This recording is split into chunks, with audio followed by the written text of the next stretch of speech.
इष्टं हर मे भीष्टं कुरु मा कुरु संकटं वसुधातरविख्यातं वैराग्यादिगुणार्णवं वेदाङ्गचतुरं वसुधेन्द्रगुरुं भजे तपस्वाध्याय शुश्रूषा कृष्णपूजारतं मुनिं विश्वेशमिष्टदं वन्दे परिव्राट्चक्रवर्तिनं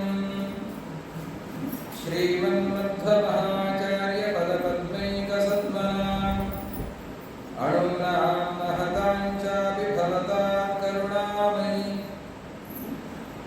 हरिः ॐ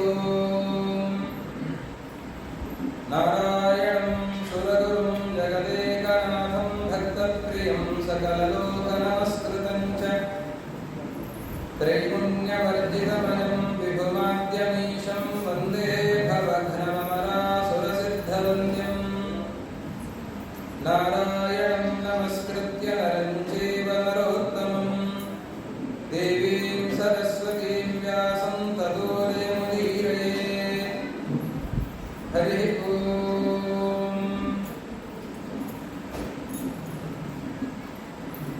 ಶ್ರೀಮನ್ಮಹಾಭಾರತದ ಮಹತ್ವ ಹಾಗೂ ಮಹಾಭಾರತವನ್ನು ಯಾವ ರೀತಿಯಲ್ಲಿ ಚಿಂತನೆ ಮಾಡಬೇಕು ಅನ್ನುವ ವಿಷಯದ ಚಿಂತನೆಯನ್ನು ನಿನ್ನೆ ದಿವಸ ನಾವು ಮಾಡಿದ್ವಿ. ಮಹಾಭಾರತವನ್ನು ವೇದವ್ಯಾಸರು ರಚನೆ ಮಾಡಿದರು.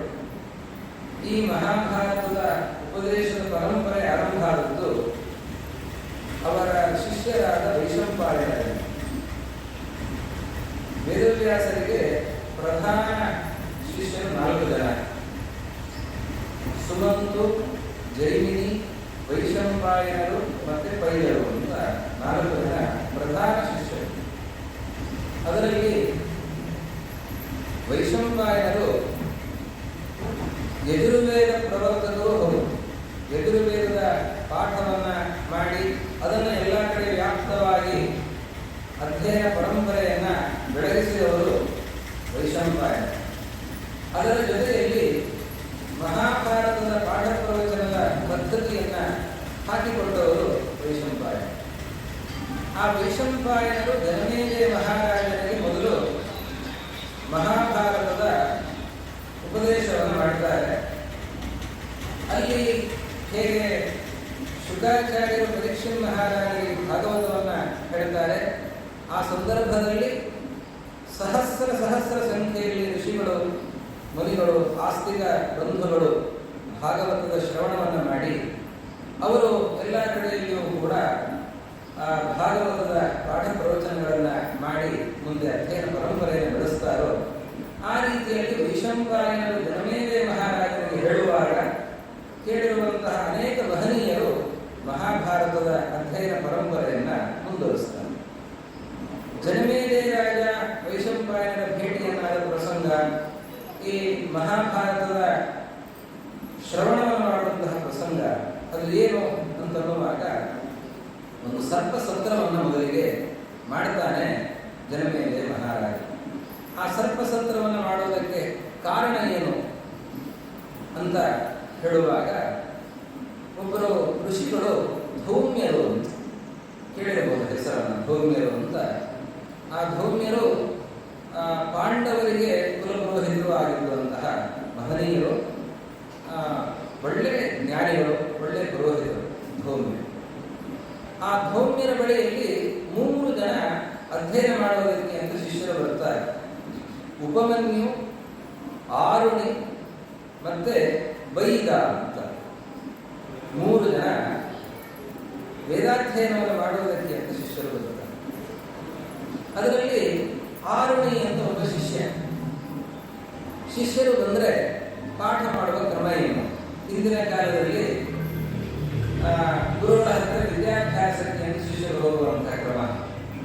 ವಿದ್ಯಾಭ್ಯಾಸಕ್ಕೆ ಅಂತ ಹೋದರೆ ನಾ ಸಂವತ್ಸರ ವಾಸಿನೇ ಪ್ರಬ್ರೂಯಾತ್, 1 ವರ್ಷದ ತನಕ ಇದ್ದು ಸೇವೆಯನ್ನು ಮಾಡದಂಥವರಿಗೆ ಉಪದೇಶನೇ ಮಾಡಬಾರದು ಅಂತ ಶಾಸ್ತ್ರ.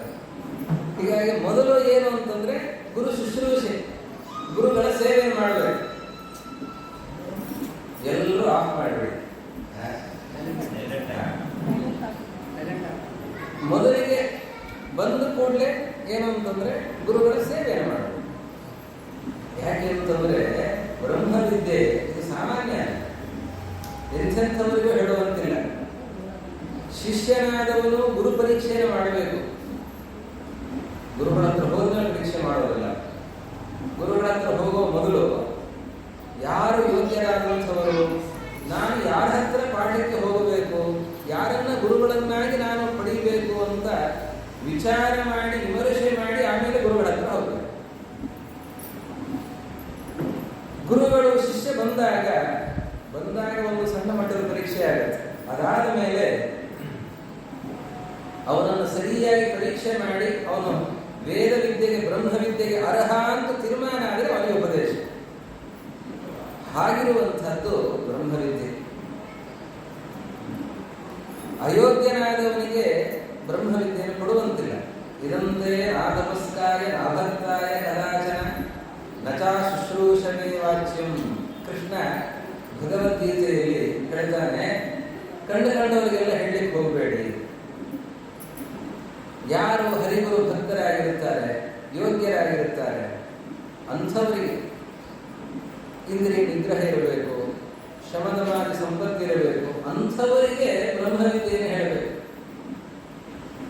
ಬ್ರಹ್ಮವಿದ್ಯೆಯನ್ನ ಪಡಿಬೇಕು ಅಂತಂದ್ರೆ ಆಹಾರದ ನಿಯಮ ಇರಬೇಕು, ಉಪವಾಸ ವ್ರತಗಳು ಇದನ್ನೆಲ್ಲ ಅನುಷ್ಠಾನ ಮಾಡ್ತಾ ಇರಬೇಕು, ದೇವರಲ್ಲಿ ಶ್ರದ್ಧೆ ಇರಬೇಕು, ದೇವರ ಮಾತನ್ನು ಅನುಸರಿಸುವಂತಹ ಒಂದು ಆ ನಿಷ್ಠೆ ಇರಬೇಕು.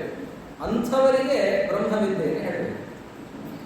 ಅದಕ್ಕೆ ಮೊದಲಿಗೆಲ್ಲ ಆ ವ್ರತಾನುಷ್ಠಾನಗಳನ್ನು ಮಾಡಿಸಿ ಪರೀಕ್ಷೆ ಮಾಡಿ ಅವನೆಲ್ಲ ಅರ್ಹನಾಗಿದ್ದಾನೆ ಅಂತ ಅನಿಸಿದ ಮೇಲೆ ಆಮೇಲೆ ಉಪದೇಶ ಆರಂಭ. ಹೀಗಾಗಿ ಮೊದಲಿಗೆ ಬಂದ ಕೂಡಲೇ ಸೇವೆ, ಗುರುಸೇವೆ ಅಂತಂದ್ರೆ ಗುರುಗಳು ಏನು ಹೇಳ್ತಾರೆ ಅದನ್ನು ಮಾಡಿ. ಇದು ನೋಡಿ, ಭಾರತೀಯ ಒಂದು ಸಂಪ್ರದಾಯ ಗುರುಕುಲ ವಿದ್ಯಾಭ್ಯಾಸದ ಶಿಕ್ಷಣ ಪದ್ಧತಿ ಹೇಗೆ, ಅದು ಬಹಳ ಮಹತ್ವ. ಮಹಾಭಾರತ ಆರಂಭದಲ್ಲಿ ಅಂತಹ ಘಟನೆಗಳನ್ನ ಉಲ್ಲೇಖಿಸುತ್ತೆ. ಈ ಆರುಣಿ ಅಂತ ಶಿಷ್ಯ ಬಂದಿದ್ದಾನೆ. ಶಿಷ್ಯ ಬಂದಾಗ ಗುರುಗಳು ಅನೇಕ ಕೆಲಸಗಳನ್ನು ಹೇಳ್ತಾರೆ. ಒಂದು ಸಂದರ್ಭ ಮಳೆ, ಹೀಗೆ ಬೇಸಿಗೆ ಮುಗಿದು ಮಳೆಗಾಲ ಆರಂಭ ಆಗಬೇಕು. ಭಾರೀ ಜೋರು ಮಳೆ ಶುರುವಾಯಿತು. ನಾವೆಲ್ಲ ಪ್ರಾರ್ಥನೆ ಮಾಡ್ತಾ ಇದ್ದೇವೆ, ಇಲ್ಲೂ ಚೆನ್ನಾಗಿ ಮಳೆ ಆಗಲಿ ಅಂತ. ಬೇಸಿಗೆ ಮುಗಿಯುವ ಈ ಹಂತದಲ್ಲೇ ಭಾರೀ ಮಳೆ ಆಯಿತು. ಮಳೆ ಶುರುವಾಯಿತು. ಶುರುವಾದ ಕೂಡಲೇ ಇವರು ಗುರುಗಳು ಹೇಳಿದರು, ಅವರ ಕೃಷಿ ಭೂಮಿ ಸ್ವಲ್ಪ ಇತ್ತು. ಅಲ್ಲಿ ಭೂಮಿಯಲ್ಲಿ ರಾಜರು ಆವಾಗ ಹೀಗೆ ಪಾಠ ಪ್ರವಚನಗಳಲ್ಲಿರುವಂತಹ ನಿರಂತರವಾಗಿ ಶಿಷ್ಯರನ್ನು ಇಟ್ಟುಕೊಂಡು ಪಾಠಗಳನ್ನು ಮಾಡ್ತಾ ಇರುವಂತಹವರಿಗೆ ಕೃಷಿ ಭೂಮಿಯನ್ನೆಲ್ಲ ಕೊಡ್ತಾ ಇತ್ತು. ಹಾಗೆ ಭೂಮಿಯ ಹತ್ರ ಒಂದು ಸ್ವಲ್ಪ ಕೃಷಿ ಭೂಮಿ ಇತ್ತು. ಈ ಮಳೆ ಬಂದಾಗ ಆ ದಂಡೆಯನ್ನು ಕಟ್ಟಬೇಕು. ಇಲ್ಲ ಅಂತಂದ್ರೆ ಏನಾಗುತ್ತೆ, ನೀರು ಹರ್ಕೊಂಡು ಹೊರಟೋಗುತ್ತೆ. ಆ ನೀರು ಹಿಂಗಬೇಕ, ಅಲ್ಲೇ ಆ ಭೂಮಿಯಲ್ಲಿ ನೀರು ಉಳಿಬೇಕು. ಅದರಲ್ಲಿ ಈ ಸಿರುಪಾದವರಿಗೆ ಚೆನ್ನಾಗಿ ಗೊತ್ತು. ಯಾಕೆಂದ್ರೆ ಇಲ್ಲಿಯೇ ಬೆಳೆ ಭತ್ತಕ್ಕೆ ಚೆನ್ನಾಗಿ ನೀರಲ್ಲೇ ನಿಲ್ಲಬೇಕು. ಹಾಗೆ ಹರಿದು ಹೋಗ್ಬಿಟ್ರೆ ಆವಾಗ ಬೆಳೆ ಚೆನ್ನಾಗಿ ಬೆಳೆಯಲ್ಲ. ಹೀಗಾಗಿ ಅಲ್ಲಿ ಚೆನ್ನಾಗಿ ನೀರು ಅಲ್ಲೇ ಉಳಿಬೇಕು, ಹಿಂಗಬೇಕು. ಅವರು ಭೂಮಿಯರು ಆರಣಿಗೆ ಹೇಳ್ತಾರೆ, ಶಿಷ್ಯನಿಗೆ ಹೇಳ್ತಾರೆ, ಆ ಒಂಟೆ ಕಟ್ಟು ಸ್ವಲ್ಪ, ಇಲ್ಲ ಅಂದ್ರೆ ನೀರೆಲ್ಲ ಹರಿದು ಹೋಗಿಬಿಡುತ್ತದೆ, ನಮಗೆ ನೀರು ಉಳಿಯಲ್ಲ. ಈ ಆರಣಿ ಏನ್ ಮಾಡ್ತಾನೆ, ಶಿಷ್ಯ ಏನ್ ಮಾಡ್ತಾನೆ, ಅಲ್ಲಿ ಹೋಗ್ತಾನೆ, ಮಣ್ಣನ್ನು ತೋಡ್ತಾನೆ, ಒಂದಿಷ್ಟು ಬಂಡೆ ಕಟ್ಟಿ ಪ್ರಯತ್ನ ಮಾಡ್ತಾನೆ. ಆದ್ರೆ ಏನು ಕಟ್ಟಿದ್ರು ಕೂಡ ನಿಲ್ತಾ ಇಲ್ಲ. ಯಾಕೆಂತಂದ್ರೆ ಮಳೆ ಇದೆ, ನೀರು ಹರಿತಾ ಇದೆ. ಆ ರಭಸಕ್ಕೆ ಅವನು ಏನು ಕಟ್ಟಿದ್ರು ನಿಲ್ತಾ ಇಲ್ಲ. ಆವಾಗ ಆರುಣಿ ಏನ್ ಮಾಡಿದ ಅಂತಂದ್ರೆ ಆ ಭಾಗದಲ್ಲಿ ಅವನೇ ಮಲಿಬಿಟ್ಟಂತೆ, ಅಡ್ಡ ಮಲಿಬಿಟ್ಟಂತೆ. ಎಂಥ ಗುರುಭಕ್ತಿ ಅಂತಂದ್ರೆ, ಯಾರಾದ್ರೂ ಶಿಷ್ಯರು ಹೇಳಿದ್ರೆ ಅಲ್ಲಿ ಮಣ್ಣಿಲ್ಲ ಅಂತ ಮೊದಲಿಗೆ ಹೇಳೋದು, ಸರಿಯಾಗಿ ಮಣ್ಣಿಲ್ಲ ಅಂತ, ಇಲ್ಲ ಕಟ್ಲಿಕ್ಕೆ ಆಗಲ್ಲ, ನಿಲ್ತಾ ಇಲ್ಲ ಅಂತ ಯಾರಾದ್ರೂ ಹೇಳೋದು. ಆದ್ರೆ ಆರುಣಿ ಅಂತ ಗುರುಗಳು ಹೇಳಿದ್ದಾರೆ, ನೀರು ಹರಿಯದಂತೆ ನಿಲ್ಲಿಸಬೇಕು ಅಂತ ಹೇಳಿದ್ದಾರೆ ಗುರುಗಳು. ಅದಕ್ಕೆ ನಾನು ಆ ಕೆಲಸ ಮಾಡಬೇಕು ಅಂತ. ಅದಕ್ಕೆ ಏನ್ ಮಾಡಿದ ಅಂತಂದ್ರೆ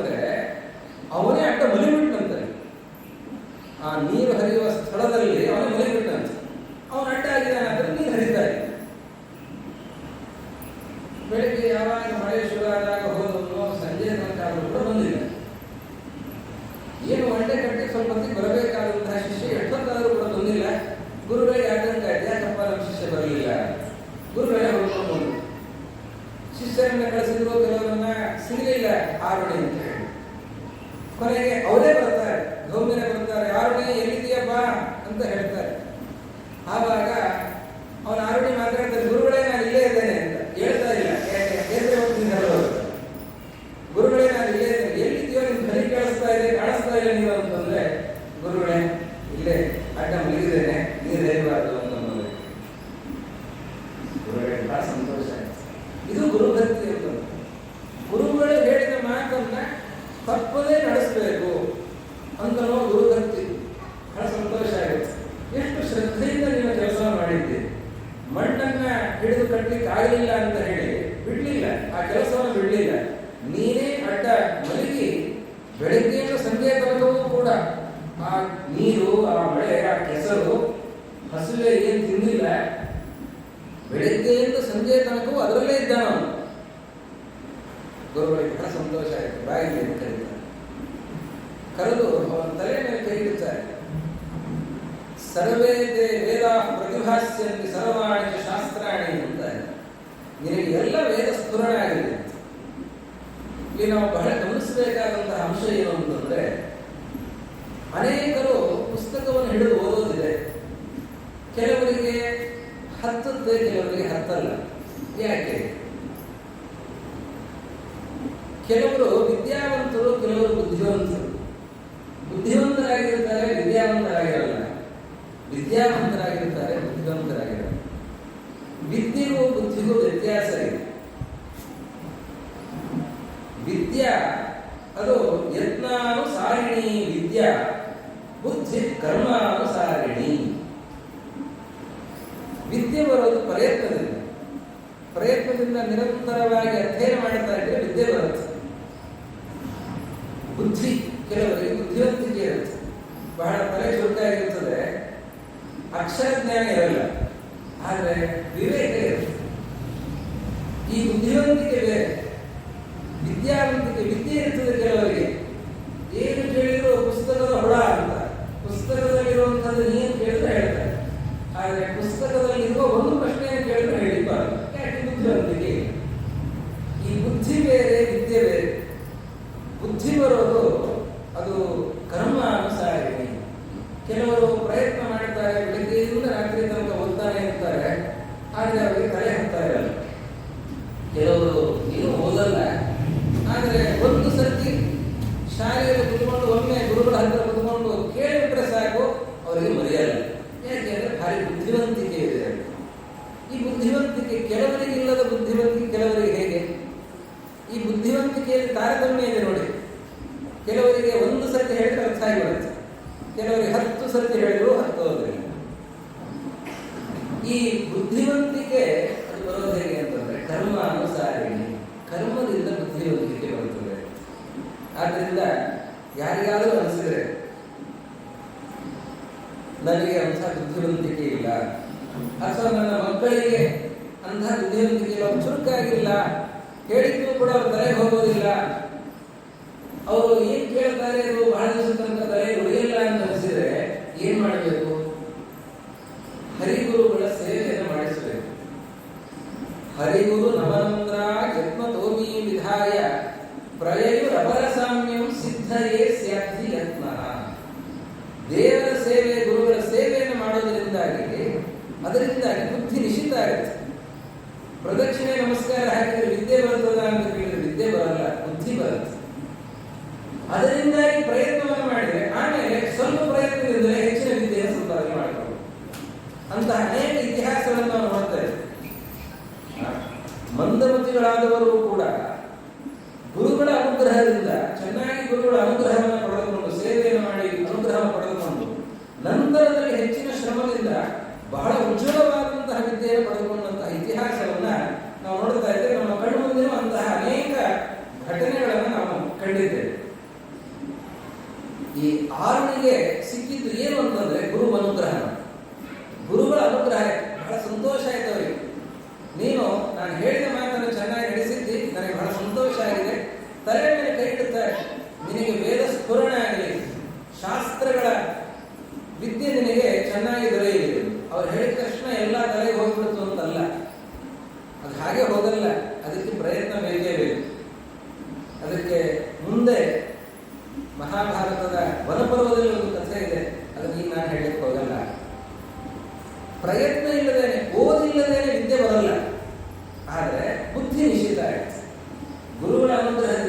ನಿಷಿದ್ಧ ಆಯಿತು.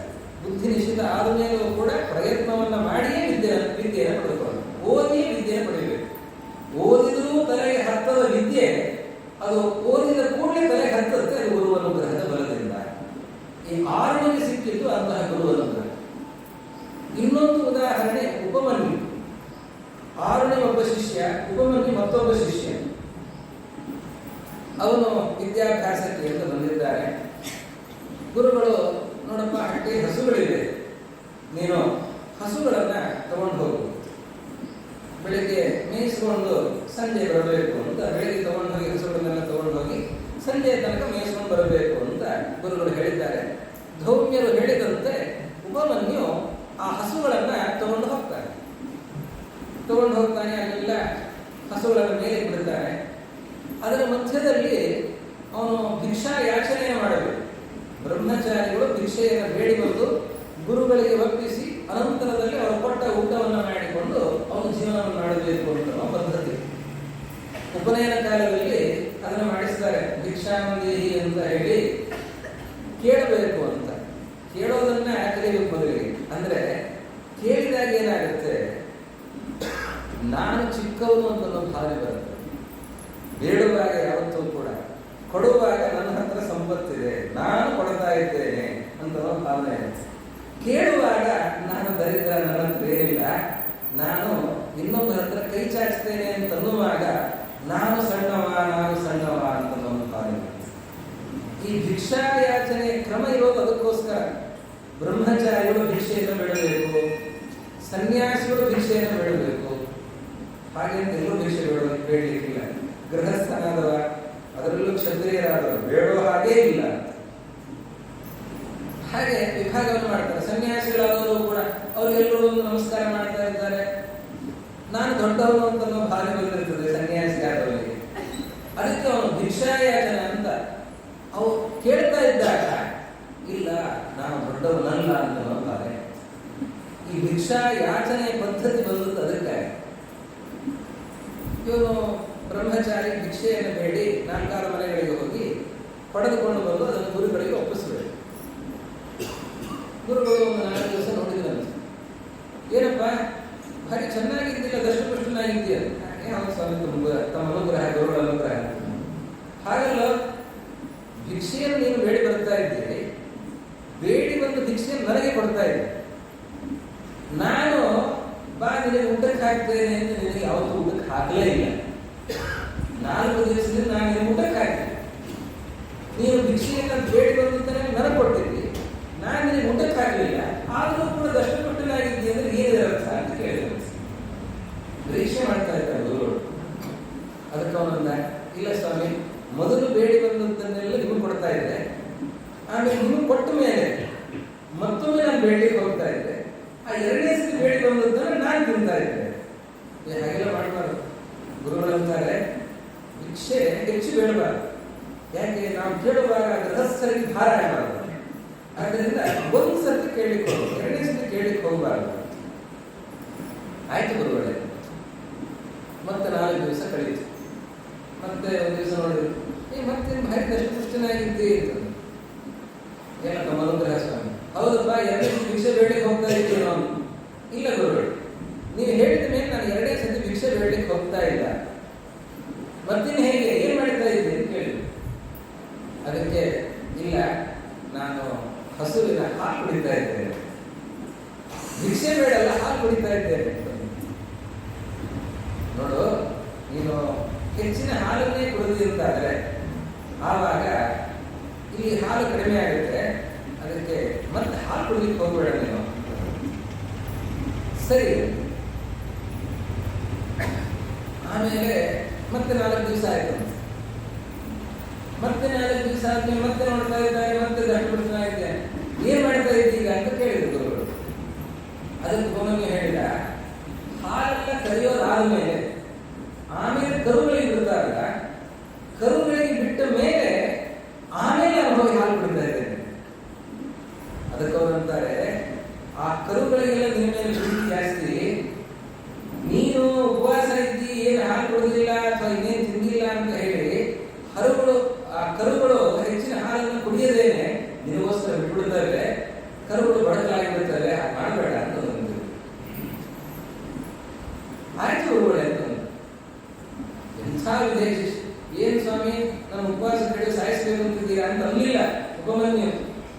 ಆ ಗುರುಗಳು ಎಷ್ಟೆಲ್ಲ ಪರೀಕ್ಷೆಗಳನ್ನು ಒಡ್ಡುತ್ತಾ ಇದ್ದಾರೆ, ಆ ಎಲ್ಲಾ ಪರೀಕ್ಷೆಗಳಲ್ಲಿ ತೇರ್ಗಡೆಯನ್ನು ಹೊಂದ್ತಾ ಇದ್ದಾನೋ. ಆಮೇಲೆ ಮತ್ತೆ 4 ದಿವಸ ಆದ್ಮೇಲೆ ಕೇಳಿದಂತೆ, ಏನಪ್ಪ ಇನ್ನೂ ಹಾಗೆ ಇದೆಯಲ್ಲ, ಏನ್ ಮಾಡ್ತಾ ಇದ್ದೀಯ ಅಂತ ಕೇಳಿದಂತೆ.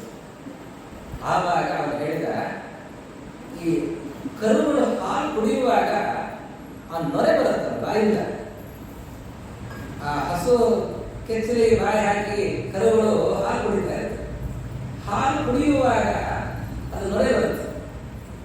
ಆ ನೊರೆ ನಾನು ತಗೊಳ್ತಾ ಇದ್ದೇನೆ, ಅದನ್ನು ನಾನು ಕುಡಿತಾ ಇದ್ದೇನೆ ಅಂತ. ಅದಕ್ಕೆ ಅವರಂತಾರೆ, ನಿನ್ನ ಮೇಲಿನ ಪ್ರೀತಿಯಿಂದ ಅದು ಹೆಚ್ಚು ಚಲಿತದೆ ಅವಾಗ, ಅದಕ್ಕೆ ಹಾಗೆ ಮಾಡಬೇಡ ಅಂತಂದು. ಆಯ್ತು ಗುರುಗಳೇ. ಮತ್ತು 4 ದಿವಸ ಹಾಗೆ ಆಯ್ತು ಅಂದ್ರೆ ಮತ್ತೊಮ್ಮೆ ಕೇಳಬೇಕು ಗುರುಗಳು, ಎಲ್ಲೋ ಉಪಮನ್ಯು ಭಾರಿ ದಷ್ಟಪುಷ್ಟನಾಗಿದ್ದೀಯ ಅಂತ ಕೇಳಬೇಕು. ಬರಲೇ ಇಲ್ಲ ಉಪಮನ್ಯು. ಗುರುಗಳಿಗೆ ಭಯ ಇದೆ, ನಾನು ನೋಡಿದ್ರೆ ಉಪವಾಸ ಆಗ್ತಾನೆ ಇದೆ. ಅವನನ್ನು ಶಿಷ್ಯನ ಪರೀಕ್ಷೆ ಮಾಡಬೇಕು ಅನ್ನೋ ರೀತಿಯಲ್ಲಿ ಇಷ್ಟೆಲ್ಲ ಮಾಡ್ತಾರೆ ಗುರುಗಳು. ಶಿಷ್ಯ ಕಣ್ಮರೆ ಆಗಿಬಿಟ್ಟಿದ್ದಾನೆ, ಬರ್ತಾನೆ ಇಲ್ಲ. ಗುರುಗಳಿಗೆ ಆತಂಕ, ಯಾಕಪ್ಪ ಶಿಷ್ಯ ಬರಲಿಲ್ಲ. ಕಳಿಸ್ತಾರೆ ಶಿಷ್ಯರನ್ನ, ಬೇರೆ ಶಿಷ್ಯರನ್ನ ಕಳಿಸ್ತಾರೆ, ಹುಡ್ಕೊಂಡು ಬನ್ನಿ ಅಂತ. ಅವರೆಲ್ಲ ಹೋಗ್ತಾರೆ. ಎಲ್ಲಿ ಹುಡುಕಿದ್ರು ಕೂಡ ಉಪಮನ್ಯು ಕಾಣಿಸ್ತಾ ಇಲ್ಲ. ಎಲ್ಲಾ ಕಡೆ ನೋಡ್ತಾರೆ, ಎಲ್ಲಿ ನೋಡಿದ್ರು ಕಾಣಿಸ್ತಾ ಇಲ್ಲ. ಧೌಮ್ಯನೇ ಕೊನೆಗೆ ಬರ್ತಾರೆ. ಧೌಮ್ಯ ಹುಡುಕ್ತಾ ಹುಡುಕ್ತಾ ಹುಡುಕ್ತಾ ಬರ್ತಾರೆ. ಉಪಮನ್ಯೋ ಎಲ್ಲಿದ್ದಿ, ಉಪಮನ್ಯೋ ಎಲ್ಲಿದ್ದಿ ಅಂತ ಕೇಳ್ಕೊಂಡು ಬರ್ತಾರೆ. ಕೇಳ್ಕೊಂಡು ಬಂದ್ರೆ ಬಹಳ ದೂರಕ್ಕೆ ಬಂದಾಗ ಇನ್ನೇನು ಕತ್ಲಾಗ್ತಾ ಇದೆ. ಆ ಹೊತ್ತಿಗೆ ಗುರುಗಳೇ ನಾನು ಇಲ್ಲೇ ಇದ್ದೇನೆ ಅಂತಂದಂತೆ. ಬಾರೋ ಇಲ್ಲೇ ಇದ್ದೇನೆ ಅಂತಂದ್ರೆ ಹೇಗೆ, ಬಾಯಿಲಿ ಅಂತಂದ್ರೆ, ಇಲ್ಲ ಗುರುಗಳೇ ನಾನು ಬಾವಿಯಲ್ಲಿ ಬಿಟ್ಬಿಟ್ಟಿದ್ದೇನೆ ಅಂತಂದ್ರೆ. ಅವನೊಂದು ಹಾಳು ಬಾವಿಯಲ್ಲಿ ಬಿಟ್ಬಿಟ್ಟಿದ್ದಾನೆ. ಗುರುಗಳು ಅಲ್ಲಿಗೆ ಬರ್ತಾರೆ, ಬಾವಿ ಹತ್ರ ಬರ್ತಾರೆ. ಯಾಕೋ ಇಲ್ಲಿಗೆ ಯಾಕೆ ಬಿದ್ದಿದ್ರಿ ಅಂತ ಕೇಳಿದ್ರೆ, ಏನು ಗೊತ್ತಿಲ್ಲ ಗುರುಗಳೇ, ನಾನು 3-4 ದಿವಸ ಏನು ತಿಂದಿರಲಿಲ್ಲ, ಬಹಳ ಹಸಿವೆ ಆಯ್ತು, ಒಂದ್ ಸ್ವಲ್ಪ ಯಾವುದೋ ಎಲೆ ತಿಂದೆ, ಆಮೇಲೆ ಎಲೆ ತಿಂದು ಸ್ವಲ್ಪ ಹೊತ್ತಿಗೆ ನನಗೆ ಕಣ್ಣೇ ಕಾಣಿಸ್ತಾ ಇದೆ. ಎಲ್ಲಿ ಹೋಗ್ಬೇಕು, ಏನ್ ಮಾಡ್ಬೇಕು ಗೊತ್ತಾಗ್ತಾ ಇಲ್ಲ. ಹೀಗೆ ನಡ್ಕೊಂಡ್ ಬರ್ತಾ ಇದ್ದೆ, ನಮ್ಮ ಮನೆ ಹೀಗೆ, ಆಶ್ರಮ ಹೀಗೆ, ಗುರುಕುಲ ಹೀಗೆ, ನಾನು ಇದೇ ದಾರಿ ಅಂತ ಅಂದ್ಕೊಂಡು ನಾನು ಬರ್ತಾ ಇದ್ದೆ. ದಾರಿಯ ಮಧ್ಯದಲ್ಲಿ ಅದು ಹೊಂಡ ಇತ್ತು, ಬಾವಿ ಇತ್ತು, ಏನಿತ್ತು ಗೊತ್ತಿಲ್ಲ, ಬಿದ್ದೆ ಗುರುಗಳೇ, ಇಲ್ಲೇ ಇದ್ದೇನೆ, ಮೇಲೆ ಬರ್ಲಿಕ್ಕೆ ಆಗ್ತಾ ಇಲ್ಲ. ಅವನು ತಿಂದದ್ದು ಎಕ್ಕೆ ತಿಂದಿದ್ದಾನೆ. ಎಕ್ಕೆ ಎಲೆ ಭಾರಿ ಔಷಧೀಯ ಗುಣ ಇದೆ ಅದರಲ್ಲಿ. ಅರ್ಕಪತ್ರ, ನಾವು ರಥಸಪ್ತಮಿ ದಿವಸ ಸ್ನಾನಕ್ಕೆ ಅದನ್ನು ಬಳಸ್ತೇವೆ. ಅರ್ಕಪತ್ರೈ ಸಹ ಸ್ನಾನ. 7 ಎಕ್ಕೆ ಎಲೆಗಳನ್ನು ಇಟ್ಟುಕೊಂಡು ತಲೆ ಮೇಲೆ, ಭುಜಗಳ ಮೇಲೆ, ತೊಡೆಗಳ ಮೇಲೆ, ಕಾಲಿನ ಮೇಲೆ 7 ಎಕ್ಕೆ ಎಲೆಗಳನ್ನು ಇಟ್ಟುಕೊಂಡು ಅವತ್ತು ಸ್ನಾನವನ್ನು ಮಾಡಬೇಕು ಅಂತ ಬಹಳ ವಿಶೇಷ. ರಥಸಪ್ತಮಿಯ ದಿವಸ ಅವತ್ತು ಎಕ್ಕೆ ಎಲೆ ಜೊತೆಯಲ್ಲಿ ಸ್ನಾನವನ್ನು ಮಾಡುವುದರಿಂದಾಗಿ ಸಕಲ ರೋಗ ಪರಿಹಾರ ಆಗುತ್ತೆ ಅಂತ. 7 ವಿಧವಾದಂತಹ ರೋಗ ಪರಿಹಾರವನ್ನು ಮಾಡುವ ಶಕ್ತಿ ಅದು ಸೂರ್ಯೋದಯದ ಮೊದಲಿನ ಸ್ನಾನ. ದಿನನಿತ್ಯವೂ ಸೂರ್ಯೋದಯದ ಮೊದಲು ಸ್ನಾನವನ್ನು ಮಾಡಬೇಕು. ಅದರಲ್ಲಿಯೂ ಕೂಡ ರಥಸಪ್ತಮಿ ದಿವಸ ಅವತ್ತು ಸಪ್ತಮಿಗೆ, ಅದರಲ್ಲಿಯೂ ಕೂಡ ಮಾಘ ಶುಕ್ಲ ಸಪ್ತಮಿಗೆ ಸೂರ್ಯ ವಿಶೇಷವಾಗಿ ಅಧಿಪತಿಯಾಗಿರ್ತಾರೆ. ಈ ಎಕ್ಕೆಗೂ ಕೂಡ ಸೂರ್ಯ ಅಧಿಪತಿ. ಹೀಗಾಗಿ ಆ ಎಕ್ಕೆ ಎಲೆಗಳ ಜೊತೆಯಲ್ಲಿ ಅವತ್ತು ಸ್ನಾನವನ್ನು ಮಾಡೋದರಿಂದಾಗಿ ಸಕಲ ರೋಗ ಪರಿಹಾರ. ಆ ಎಕ್ಕೆ ಹಾಲಿನಲ್ಲಿಯೂ ಕೂಡ ಅನೇಕ ಗುಣಗಳಿವೆ. ಅದು ಮುಳ್ಳನ್ನು ತೆಗೆಯುವಂತಹ ಶಕ್ತಿಯನ್ನು ಹೊಂದಿದೆ. ಅನೇಕ ಗುಣಗಳು ಅದರಲ್ಲಿ ಇವೆ ಎಕ್ಕೆ. ಆದರೆ ಅದು ಕಣ್ಣಿಗೆ ಹೋದರೆ ಭಾರಿ ವಿಷಕಾರಿ, ಅದು ಕಣ್ಣನ್ನೇ ತೆಗೆಯುತ್ತದೆ. ಅದು ಹೊಟ್ಟೆ ಒಳಗಡೆ ಹೋದರೂ ಕೂಡ ಕಣ್ಣು ಹೊರಟೆ ಹೋಗುತ್ತೆ. ಅವನು ಏನಾಗಿದೆ ಅಂತಂದ್ರೆ, ಅವನು ಎಕ್ಕೆಯಲ್ಲಿ ತಿಂದುಬಿಟ್ಟಿದ್ದಾನೆ, ಕಣ್ಣು ಕಳ್ಕೊಂಡು ಹಾಳು ಭಾಗದಲ್ಲಿ ಬಿದ್ದಿದ್ದಾನೆ. ಉಪಮನ್ಯು ಪರೀಕ್ಷೆ ಮಾಡಬೇಕು ಅಂತಂದ್ರೆ ಉಳಿದ ಗುರುಗಳೆಲ್ಲ ಧೌಮ್ಯರ ಪರೀಕ್ಷೆ ಮಾಡಿದ್ದಾರೆ, ಪರೀಕ್ಷೆ ಮಾಡಲಿಕ್ಕೆ ಹೋಗಬಾರದು. ಯಾಕೆ ಅಂತಂದ್ರೆ ಧೌಮ್ಯರಿಗೆ ಪರೀಕ್ಷೆ ಮಾಡುವ ಶಕ್ತಿಯೂ ಇದೆ, ಅದೇ ರೀತಿಯಲ್ಲಿ ಅವರನ್ನು ರಕ್ಷಿಸುವ ಶಕ್ತಿಯೂ ಕೂಡ ಇದೆ. ಅವರು ಕೂಡಲೇ ಅವರು ಒಂದು ಸೂಕ್ತವನ್ನು ಹೇಳಿಕೊಡ್ತಾರೆ. ಅವರು ಅಶ್ವಿನಿ ದೇವತಾಕವಾದಂತಹ ಸೂಕ್ತವನ್ನ ಹೇಳಿಕೊಡ್ತಾರೆ. ಬಹಳ ಸುಂದರವಾದಂತಹ ಸೂಕ್ತ ಅದು. ಆ ಸೂಕ್ತವನ್ನ ಹೇಳಿಕೊಡ್ತಾರೆ. ಆ ಸೂಕ್ತವನ್ನ ಹೇಳಿದ್ರೆ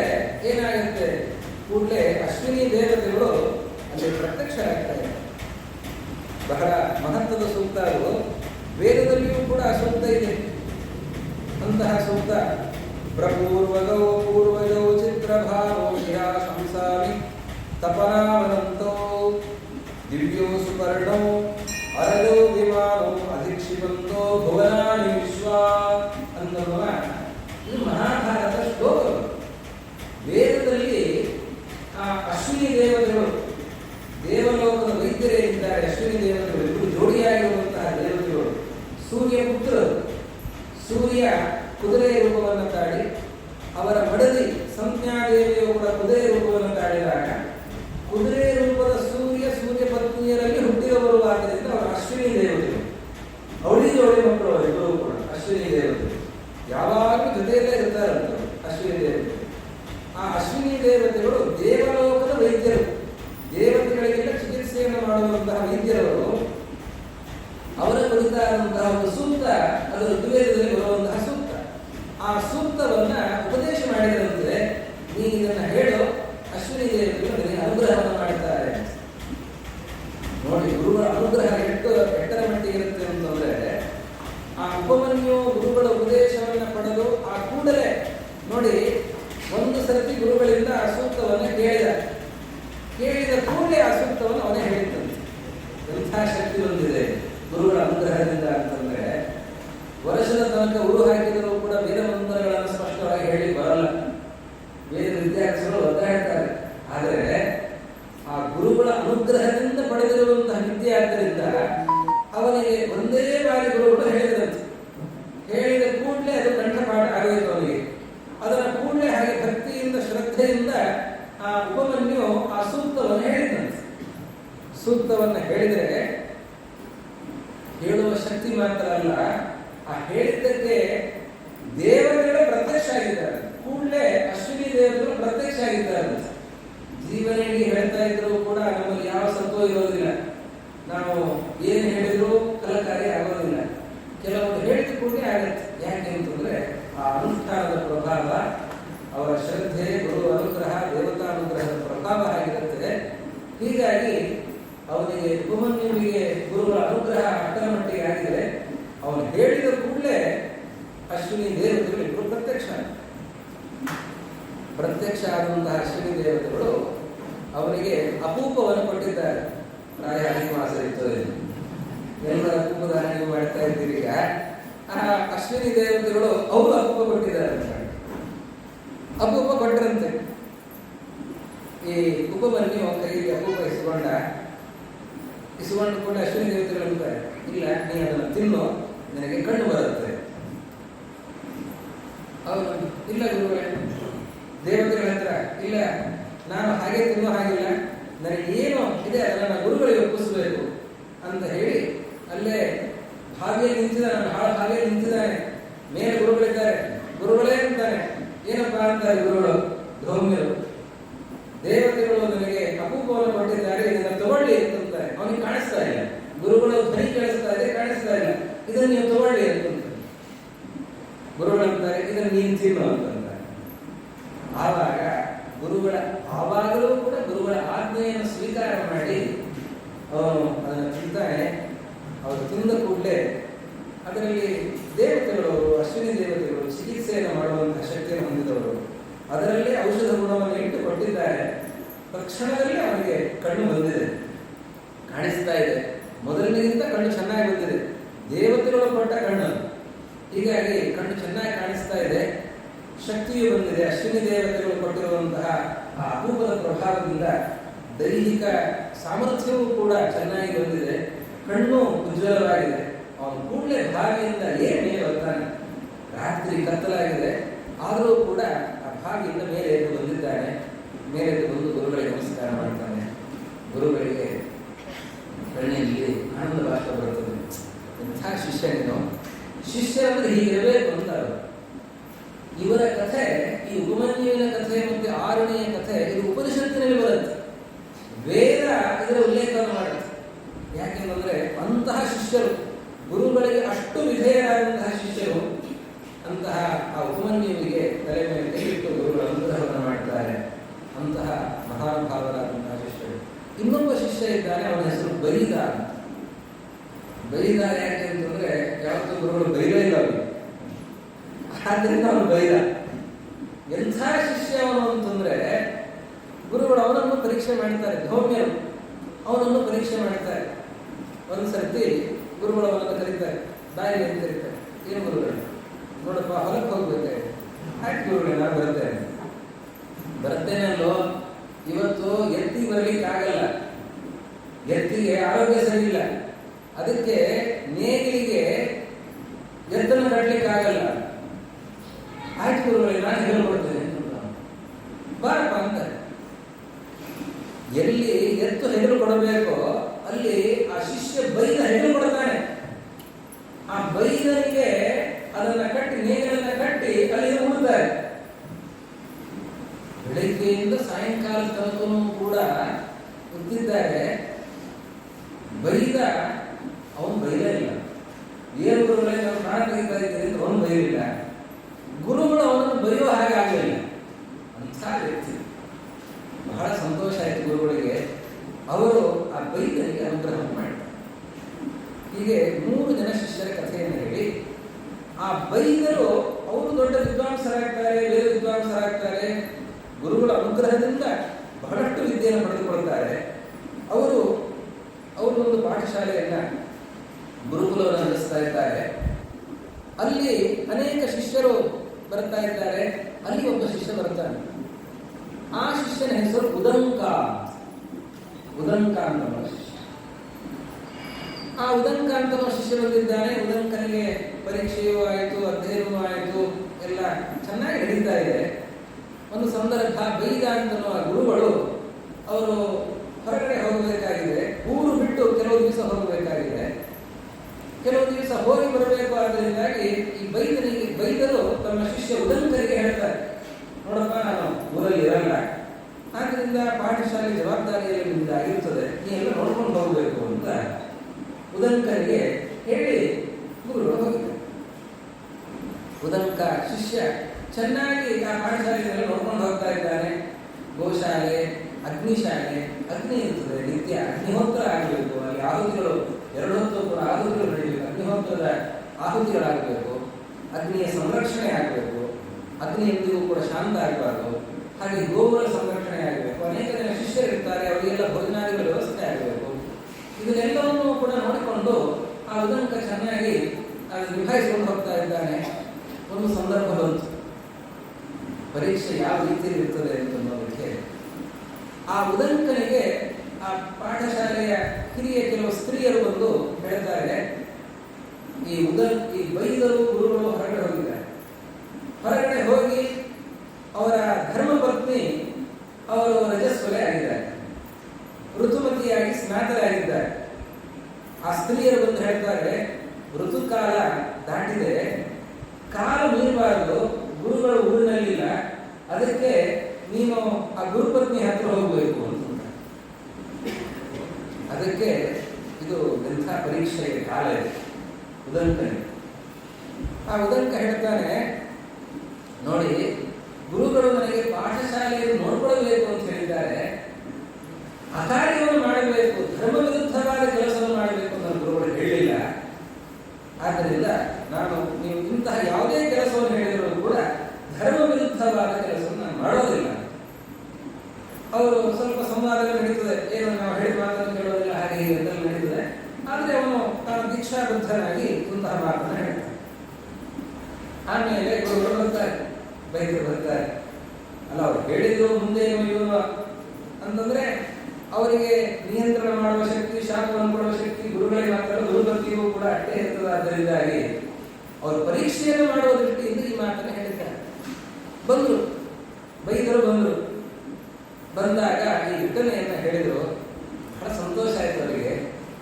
ವಿದ್ಯಾವಂತ ಮಾತ್ರ ಅಲ್ಲ, ವಿವೇಕಿಯೂ ಆಗಿದ್ದಾನೆ, ಜೊತೆಯಲ್ಲಿ ಅಷ್ಟೇ ಧಾರ್ಮಿಕ ಶ್ರದ್ಧೆಯೂ ಇದೆ ಅಂತ ಹೇಳಿ ಅವನ ಶ್ರದ್ಧೆಗೆ ಮೆಚ್ಚಿ ಗುರುಗಳು ಅನುಗ್ರಹವನ್ನು ಮಾಡ್ತಾರೆ. ನಿನ್ನ ವಿದ್ಯೆ ಸಂಪೂರ್ಣ ಆಗಿದೆ, ಬರೀ ಅಕ್ಷರ ವಿದ್ಯೆಯನ್ನು ಪಡೆದದ್ದಲ್ಲ, ನೀನು ಚೆನ್ನಾಗಿ ಶ್ರಮದಮಾನ ಸಂಪನ್ನನಾಗಿದ್ದಿ, ಬಹಳ ಸಂತೋಷ ಆಗಿದೆ, ನಿನ್ನ ಗುರುಕುಲ ವಿದ್ಯಾಭ್ಯಾಸ ಮುಗಿದಿದೆ, ನೀನು ಹೋಗಿ ಬಾ ಅಂತ. ಆವಾಗ ಅವನಂತಾನೆ, ಸ್ವಾಮಿ ಗುರುದಕ್ಷಿಣೆ ಏನಾದ್ರು ನಾನು ಕೊಟ್ಟು ಹೋಗಬೇಕು, ಅದಕ್ಕೆ ನಾನು ಏನು ಗುರುದಕ್ಷಿಣೆ ಕೊಡಲಿ ಹೇಳಿ.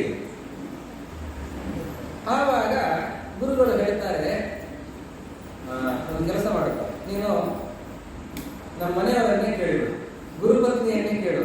ಯಾಕೆಂತಂದ್ರೆ ಈ ಗುರುಗಳಿಗೆ ಇವರು ಪಾಠ ಮಾಡೋದ್ರಲ್ಲೇ ಇರ್ತಾರೋ, ಅವರಿಗೆ ಬೇಕು ಬೇಡಗಳ ಆಲೋಚನೆ ಇರೋದಿಲ್ಲ.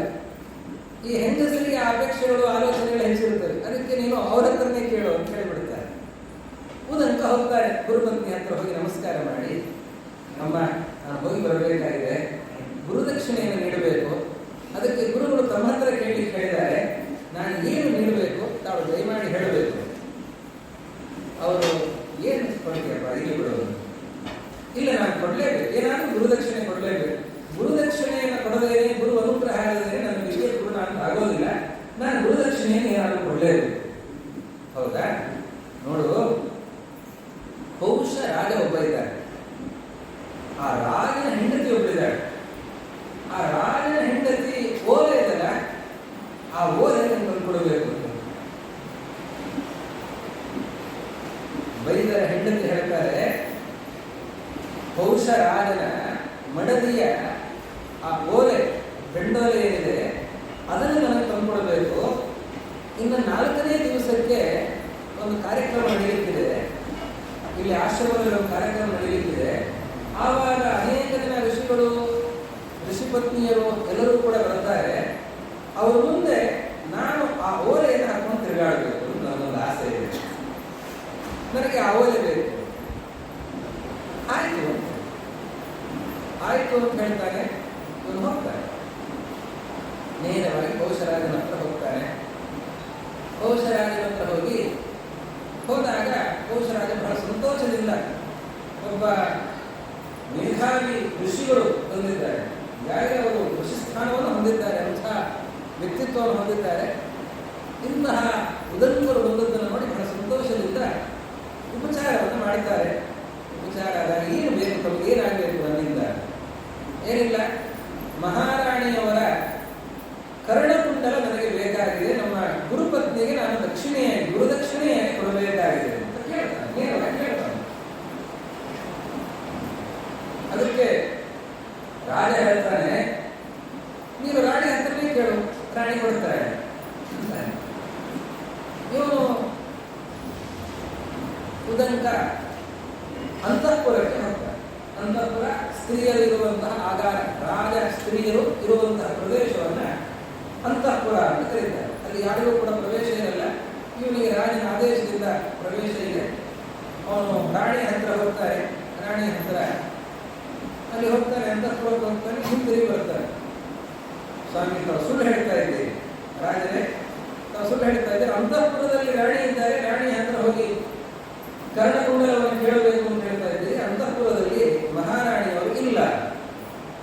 ಮಹಾರಾಣಿಯವರು ಇಲ್ಲ ಅಲ್ಲ, ಮಹಾರಾಣಿಯವರು ಅಲ್ಲೇ ಇದ್ದಾರೆ, ನಿಮಗೆ ಕಾಣಿಸಿಲ್ಲ ಅಂತ.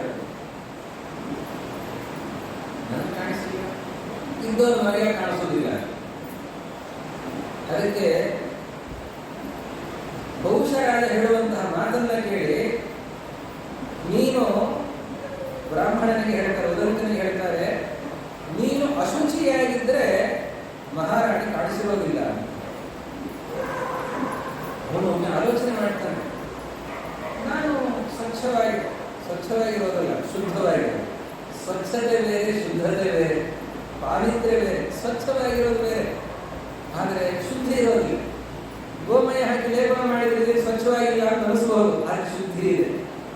ಕೆಲವು ಪ್ರದೇಶಗಳು ಸ್ವಚ್ಛವಾಗಿದೆ ಅಂತ ಅನಿಸ್ತದೆ, ಆದರೆ ಅದರಲ್ಲಿ ಶುದ್ಧಿ ಇರಲ್ಲ. ಸ್ವಚ್ಛತೆಯ ಜೊತೆ ಶುದ್ಧಿ ಇರಬೇಕು. ದೇವರಿಗೆ ಅದಿಷ್ಟ, ದೇವರಿಗೆ ಸ್ವಚ್ಛವೂ ಆಗಿರಬೇಕು, ಶುದ್ಧವೂ ಆಗಿರಬೇಕು. ದೇವರ ಪೂಜೆಗೆ, ಗುರುಗಳ ಪೂಜೆಗೆ ನಾವು ಯಾವುದನ್ನು ಬಳಸ್ತೇವೆ, ಹೂ ಆಗಿರಬಹುದು, ತುಳಸಿ ಆಗಿರಬಹುದು, ನೀರಾಗಿರಬಹುದು, ಪಾತ್ರೆ ಆಗಿರಬಹುದು, ಯಾವುದನ್ನೇ ನಾವು ಬಳಸಿದ್ರು ಕೂಡ ಅದು ಸ್ವಚ್ಛವೂ ಆಗಿರಬೇಕು, ಶುದ್ಧವೂ ಆಗಿರಬೇಕು. ಉದಂಕರಿಗೆ ಆಲೋಚನೆ ಬರುತ್ತೆ, ನಾನು ಶುದ್ಧವಾಗಿದ್ದೇನಲ್ಲ, ಒಮ್ಮೆ ಆಲೋಚನೆ ಬರುತ್ತೆ. ನಾನು ಅಲ್ಲಿಂದ ಬರುವಾಗ ಹಸುವೆಯಾದಾಗ ನಾನು ತಿಂದಿದ್ದೇನೆ, ತಿಂದ ಮೇಲೆ ನಾನು ಆಚಮನವನ್ನು ಮಾಡಲಿಲ್ಲ. ನೋಡಿ,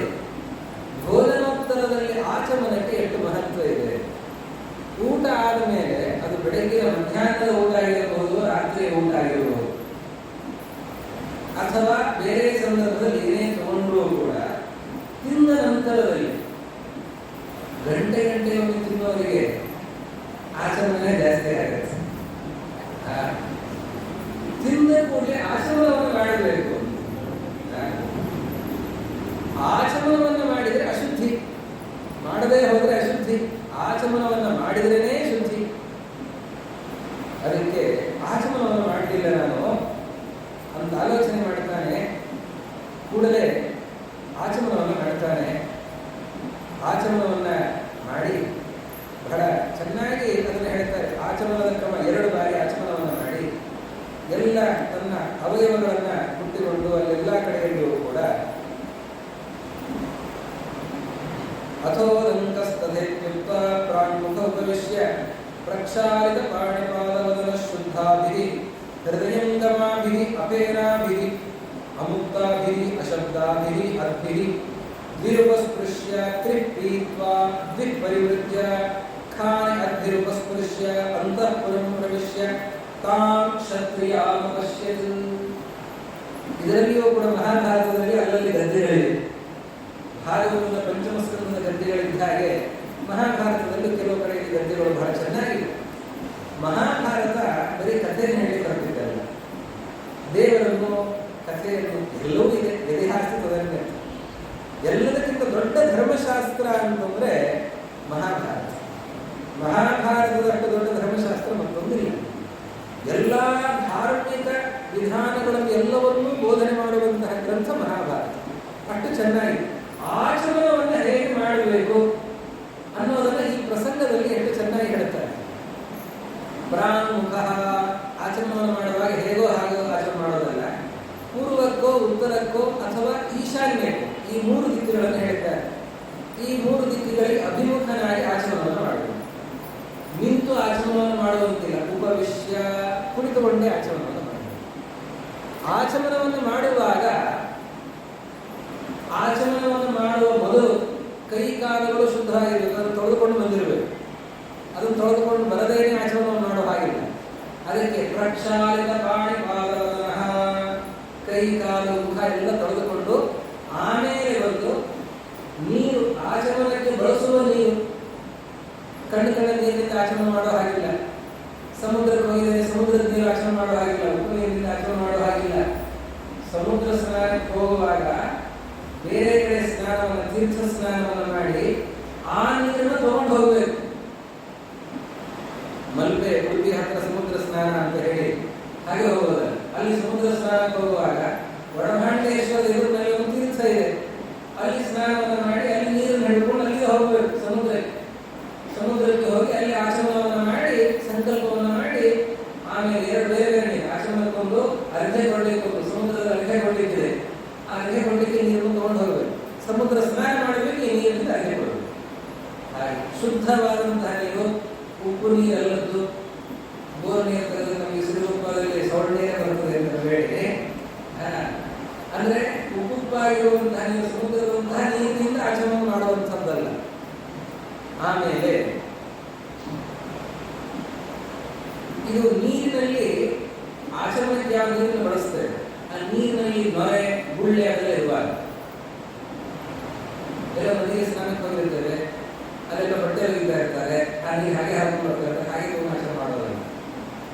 ಗುಳ್ಳೆ, ನಾವು ಈ ನೀರು ತಗೊಂಡಾಗ ಮೇಲೆ ಗುಳ್ಳೆ ನಿಂತಿತ್ತು ಅಂದ್ರೆ ಗುಳ್ಳೆ ಇರುವಾಗ ನೀರಿನಲ್ಲಿ ಆಚರಣೆ ಮಾಡುವಂತಿಲ್ಲ. ಗುಳ್ಳೆ ಹೊಡೆದ ಮೇಲೆ ಅಥವಾ ಗುಳ್ಳೆಯನ್ನ ದೂರ ಮಾಡಿ ನೀರು ಉಗುರು ತಾಗಿಸಬಾರದು. ಆ ನೀರಿಗೆ ಉಗುರನ್ನು ತಾಗಿಸಬಾರದು. ಆಚಮನವನ್ನು ಮಾಡುವ ನೀರಿಗೆ ಉಗುರನ್ನು ತಾಗಿಸಬಾರದು. ಅಂತಹ ನೀರನ್ನ ಕೈಯಲ್ಲಿ ಹಿಡಿದು 2 ಬಾರಿ ಆಚಮನವನ್ನು ಮಾಡಬೇಕು.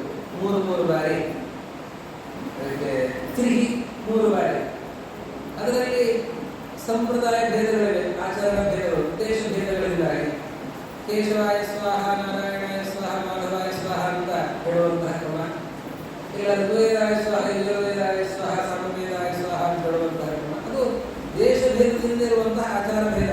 ಶ್ರೀಮದಾಚಾರ್ಯರು ಅದಕ್ಕೆಲ್ಲ ಅನುಮೋದನೆಯನ್ನು ಮಾಡಿದ್ದಾರೆ. ದೇಶ ಭೇದದ ಕ್ರಮಗಳನ್ನು ಅದೆಲ್ಲವನ್ನು ಕೂಡ ಸೂಚಿಸ್ತಾರೆ. ಹಾಗೆ ಆಮೇಲೆ ಸ್ತ್ರೀಯರು ಮಾಡುವಾಗ ಸ್ವಾಹ ಅಂತ ಹೇಳುವಂತಿಲ್ಲ, ನಮಃ ಅಂತ ಹೇಳಬೇಕು. ಕೇಶವಾಯ ನಮಃ, ನಾರಾಯಣಾಯ ನಮಃ, ಮಾಧವಾಯ ನಮಃ ಅಂತ ಹೇಳಿ ಆಚರಣೆಯನ್ನು ಮಾಡಬೇಕು. ಹೀಗೆ ಕ್ರಮ ಪ್ರತಿಯೊಬ್ಬರಿಗೂ ಕೂಡ ಆಚರಣೆಯನ್ನು ಮಾಡೋದಕ್ಕೆ ಕ್ರಮ ಇದೆ. ಅದೇ ಪದ್ಧತಿಯಿಂದ ಆಚರಣೆಯನ್ನು ಮಾಡಬೇಕು.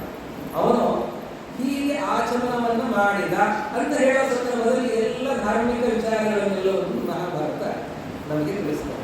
ಆಮೇಲೆ ಖಾನಿ ಉಪಸ್ಪೃಶ್ಯ, ಅವಯವಗಳನ್ನೆಲ್ಲ ಮುಟ್ಟುಕೊಳ್ಳಿಕ್ಕಿದೆ. ಗೋವಿಂದಾಯ ಸೂರ್ಯನಾಯ ಮಹಂತನುವಾಗ ಶರೀರದ ಅವಯವಗಳನ್ನೆಲ್ಲ ಮುಟ್ಟುಕೊಳ್ಳಿಕ್ಕಿದೆ. ಅದನ್ನೆಲ್ಲವನ್ನು ಕೂಡ ಹೇಳಿದೆ. ಖಾನಿ ಉಪಸ್ಪೃಶ್ಯ, ಅದನ್ನೆಲ್ಲವನ್ನು ಕೂಡ ಮುಟ್ಟಿಕೊಂಡು ಹಾಗೆ ಆಚರಣವನ್ನು ಮಾಡಿದ ನಂತರದಲ್ಲಿ ಅವನು ಹೋದಂತೆ ಹೋದರೆ ಅವಾಗ ಕಾಣಿಸ್ತಾ ಇದ್ದಾಳೆ ರಾಣಿ ಇಲ್ಲೇ ಕೂತಿದ್ದಾಳೆ. ಆದರೆ ಮೊದಲು ಉದಂತರು ಹೋದರೆ, ವೇದಾಧ್ಯಯನ ಮಾಡಿದ ಉದಂತರು ಹೋದರೆ ರಾಣಿ ಕಾಣಿಸಲಿಲ್ಲ ಅಂತಂದ್ರೆ ಆ ರಾಣಿ ತನ್ನ ಧರ್ಮದಲ್ಲಿ ಎಷ್ಟು ನಿಷ್ಠಾವಂತಳಾಗಿದ್ದಾಳೆ. ಯಾವುದೇ ವ್ಯಕ್ತಿ ಆಗಿರಬಹುದು, ಯಾವುದೇ ವರ್ಣ, ಯಾವುದೇ ಆಶ್ರಮ ಆಗಿರಬಹುದು, ಅವರವರ ವರ್ಣದ ಅವರವರ ಆಶ್ರಮದ ಧರ್ಮವನ್ನು ಚೆನ್ನಾಗಿ ಪಾಲನೆ ಮಾಡ್ತಾ ಇದ್ರೆ ಅವರ ಸ್ಥಾನವೇ ಬಹಳ ದೊಡ್ಡದು. ಅದಕ್ಕೆ ಸಿಗುವ ಫಲವೇ ಅಷ್ಟು ಉಜ್ವಲವಾದಂಥದ್ದು. ಆ ಉದಂತರಿಗೆ ಮೊದಲು ರಾಣಿ ಕಾಣಿಸಲಿಲ್ಲ, ಈಗ ರಾಣಿ ಕಾಣಿಸ್ತಾ ಇರಲಿಲ್ಲ. ಆಚರಣವನ್ನು ಮಾಡಿದ ಮೇಲೆ ಶುದ್ಧನ ಒಬ್ಬ ವ್ಯಕ್ತಿ ಅಶುದ್ಧನಾದರೆ ಅವನಿಗೆ ಕಾಣಿಸ್ತಾನೇ ಇಲ್ಲ ಅಂತಂದ್ರೆ ಆ ರಾಣಿಯ ಶುದ್ಧಿ ಎಟ್ಟರ ಮಟ್ಟಿಗಿದೆ ಆಲೋಚನೆ, ಅವಳ ಪಾತಿವ್ರತೆ ಎಟ್ಟರ ಮಟ್ಟಿಗಿದೆ, ಅವಳ ಶುದ್ಧಿ ಎಟ್ಟರ ಮಟ್ಟಿಗಿದೆ. ಅಂಥ ಮಹಾತಾಯಿಯವರು ಆ ಪೌಷರಾಜನ ಹೆಂಡತಿ, ಅವಳ ಹತ್ತಿರ ಇವನು ಹೋಗಿ ಕೇಳ್ತಾನೆ, ನಮ್ಮ ಗುರುಪತ್ನಿಗೆ ನಾನು ಗುರುದಕ್ಷಿಣೆಯಾಗಿ ಕರ್ಣಕುಂಡಲವನ್ನ ಕೇಳಿದ್ದಾರೆ, ಅದಕ್ಕೆ ತಮ್ಮ ಕರ್ಣಕುಂಡಲವನ್ನು ನೀಡಬಹುದಾ ಅಂತ ಕೇಳ್ತಾರೆ. ನಾನು ಭಿಕ್ಷೆಯನ್ನು ಬೇಡೋದಕ್ಕೆ ಅಂತ ಬಂದಿದ್ದೇನೆ, ತಮ್ಮಿಂದ ಈ ಭಿಕ್ಷೆ ನನಗೆ ಸಿಗ್ತದಾ ಅಂತ ಕೇಳ್ತಾರೆ. ನಾನು ಬ್ರಹ್ಮಚಾರಿ, ಭಿಕ್ಷೆಯನ್ನು ಬೇಡೋದಕ್ಕೆ ನನಗೆ ಹಾಕಿದೆ, ನಾನು ಕೇಳ್ತಾ ಇದ್ದೇನೆ ಭಿಕ್ಷೆ ಸಿಗ್ತದ, ಅದಕ್ಕೆ ಅವಶ್ಯ ಕೊಡ್ತೇನೆ ಅಂತ ಹೇಳಿ ತೆಗೆದುಕೊಡ್ತಾ ನೋಡಿ. ಆ ನಿಸ್ಪೃಹವಾಗಿ ಯಾವ ಮಾತನ್ನು ಮಾಡಿದ್ದೇನೆ ಆ ರಾಣಿ ಅನರ್ಘವಾದ ಕರ್ಣಕುಂಡಲವನ್ನು ಕೊಡ್ತಾ ಅವಳು ಹೇಳ್ತಾಳೆ, ಈ ಕರ್ಣಕುಂಡಲದ ಮೇಲೆ ತಕ್ಷಕರಿಗೆ ಕಣ್ಣಿದೆ ಎಚ್ಚರ. ಆಯ್ತು, ತಕ್ಷಕ ಯಾವ ಕಾರಣದಿಂದಲೂ ಕೂಡ ಮುಟ್ಲಿಕ್ಕೆ ಸಾಧ್ಯ ಇಲ್ಲ. ನೋಡಿ, ಸರ್ಪ ಹೆಸರು ಹೇಳಿದ್ರೆ ಹೆದರಿಕೆ ಆಗಬೇಕು ಅಂತಾನೆ, ತಕ್ಷಕ ನನ್ನನ್ನು ಮುಟ್ಲಿಕ್ಕೆ ಸಾಧ್ಯ ಇಲ್ಲ, ನಾನು ಭದ್ರವಾಗಿ ತಗೊಂಡು ಹೋಗ್ತೇನೆ. ಅಲ್ಲಿ ರಾಣಿ ಹತ್ರ ಇಸ್ಕೊಂಡು ಹಾಗೆ ಹೊರಡಲಿಲ್ಲ ಅಂತ. ರಾಜಹಂದ್ರ ಮತ್ತೆ ಬರ್ತಾನೆ, ಅದು ಧರ್ಮ. ರಾಜಹಂದ್ರ ಬರ್ತಾನೆ, ನೋಡಿ ರಾಣಿ ಅವರು ತಾವು ಹೇಳಿದಂತೆ ಕರ್ಣಕುಂಡಲವನ್ನು ಹೇಳಿದ್ದಾರೆ, ನಾನೀಗ ಪಡೆದುಕೊಂಡಿದ್ದೇನೆ, ಹೋಗಿ ಬರೋದಕ್ಕೆ ಅಪ್ಪಣೆ, ನಾನು ಹೋಗಿ ಬರ್ತೇನೆ ಅಂತ ರಾಜಹಂದ್ರ. ಅದಕ್ಕೆ ಆ ಪೌಷರಾಜ ಅಂತಾನೆ, ಏನ್ ಬ್ರಾಹ್ಮಣ, ಎಂಥ ಕಾಲದಲ್ಲಿ ಬಂದಿದ್ದೀವಿ, ನಿನ್ನಂತಹ ಬ್ರಾಹ್ಮಣ ಸಿಗೋದೇ ನನಗೆ ಬಹಳ ದುರ್ಲಭ. ನೀನು ಬಂದಿದ್ದಿ ಇವತ್ತೇ ನಾನು ಶ್ರಾದ್ದವನ್ನು ಮಾಡ್ತೇನೆ. ಶ್ರಾದ್ದಕ್ಕೆ ಪಾತ್ರನೇ ಕಾಲ ಅಂತ, ಯೋಗ್ಯನಾದ ಪಾತ್ರ ಬಂದಿದ್ದೆ, ಅದರಿಂದ ಇವತ್ತೇ ನಾನು ಪಿತೃ ಆರಾಧನೆ ಮಾಡ್ತೇನೆ, ಇವತ್ತು ಶ್ರಾದ್ದ ಭೋಜನವನ್ನು ಮಾಡಿ ನೀನು ಹೋಗಬೇಕು ಅಂತ ಆ ರಾಜ ಹೇಳ್ತಾರೆ. ಆಗಲಿ ಅಂತಂತಾನೆ. ತಕ್ಷಣದಲ್ಲೇ ಅವನಿಗೆ ಬ್ರಾಹ್ಮಣ ಆರಾಧನೆ ಹೇಳಿದ್ರೆ ಭೋಜನವನ್ನು ಮಾಡಿಸ್ತಾರೆ. ಭೋಜನವನ್ನು ಮಾಡಿಸಿದರೆ, ಊಟವನ್ನು ಬಡಿಸಿದರೆ ಅವನು ಸಿಟ್ಟು ಮಾಡಿಕೊಳ್ಳಬಾರದು ಅಂತ, ಏನು ಬ್ರಾಹ್ಮಣ ಭೋಜನ ಅಂತ ಹೇಳಿ ಕೂದಲಿರುವ ಅನ್ನವನ್ನು ಬಡಿಸಿದ್ದೀರಿ, ಅನ್ನದಲ್ಲಿ ಕೂದಲು ಬಂತು ಅಂತಾದರೆ ಆವಾಗ ಅದು ಅಶುಚಿ, ಎಲ್ಲದಕ್ಕಿಂತಲೂ ಅಶುಚಿ. ನೋಡಿ, ತಲೆ ಕೂದಲು ತಲೆ ಮೇಲೆ ಇದ್ರೆ ಅದು ಶೋಭೆ, ಮಂಗಲ. ತಲೆಯಿಂದ ಕೂದಲು ಹೊರಗೆ ಬಿದ್ದರೆ ಅದು ಅಶುಚಿ. ನೀವು ನೋಡಿರಬಹುದು, ಸ್ವಾಮಿಗಳು ಪೂಜೆಯನ್ನು ಮಾಡುವಾಗ ತಲೆಗೆ ಬಟ್ಟೆಯನ್ನು ಕಟ್ಕೊಳ್ತಾರೆ. ಯಾಕೆ ಕಟ್ಕೊಳ್ತಾರೆ ತಲೆಗೆ ಬಟ್ಟೆಯನ್ನ? ಯಾಗವನ್ನು ನೀವು ಮಾಡುವಾಗ, ಪೂರ್ಣಾಹುತಿಯನ್ನು ಕೊಡುವಾಗ ಪುರೋಹಿತರು ಹೇಳ್ತಾರೆ, ಯಜಮಾನಿಗೆ ತಲೆ ಮೇಲೆ ಬಟ್ಟೆ ಹಾಕು, ಆಮೇಲೆ ಪೂರ್ಣಾಹುತಿ ಕೊಡು ಅಂತ ಹೇಳ್ತಾರೆ. ಯಾಕೆ? ಅಕಸ್ಮಾತ್ ಆಗಿಯೂ ಕೂಡ ಕೂದಲು ಬೀಳಬಾರದು. ಭೋಜನದಲ್ಲಿ ಏನಾದರೂ ಕೂದಲು ಬಂತು ಅಂತಂದ್ರೆ ಊಟವನ್ನೇ ಬಿಟ್ಟು ಏಳಬೇಕು ಅಂತಿದೆ ಧರ್ಮಶಾಸ್ತ್ರ. ಅವನಂತಾನೆ, ಇದು ಒಂದು ಕೂದಲು ಬಂದಿದೆ, ಎರಡನೇದು ಅನ್ನ ತಣ್ಣಗಿದೆ. ತಣ್ಣಗಿದೆ ಅಂತಂದ್ರೆ ಇದು ನೀವು ಪೂರ್ವ ಸಿದ್ಧವಾದನ್ನು ಹಾಕ್ತಾ ಇದ್ದೇನೆ, ಈಗಲೇ ಸಿದ್ಧವಾದನ್ನು ಬಳಸ್ತಾ ಇಲ್ಲ.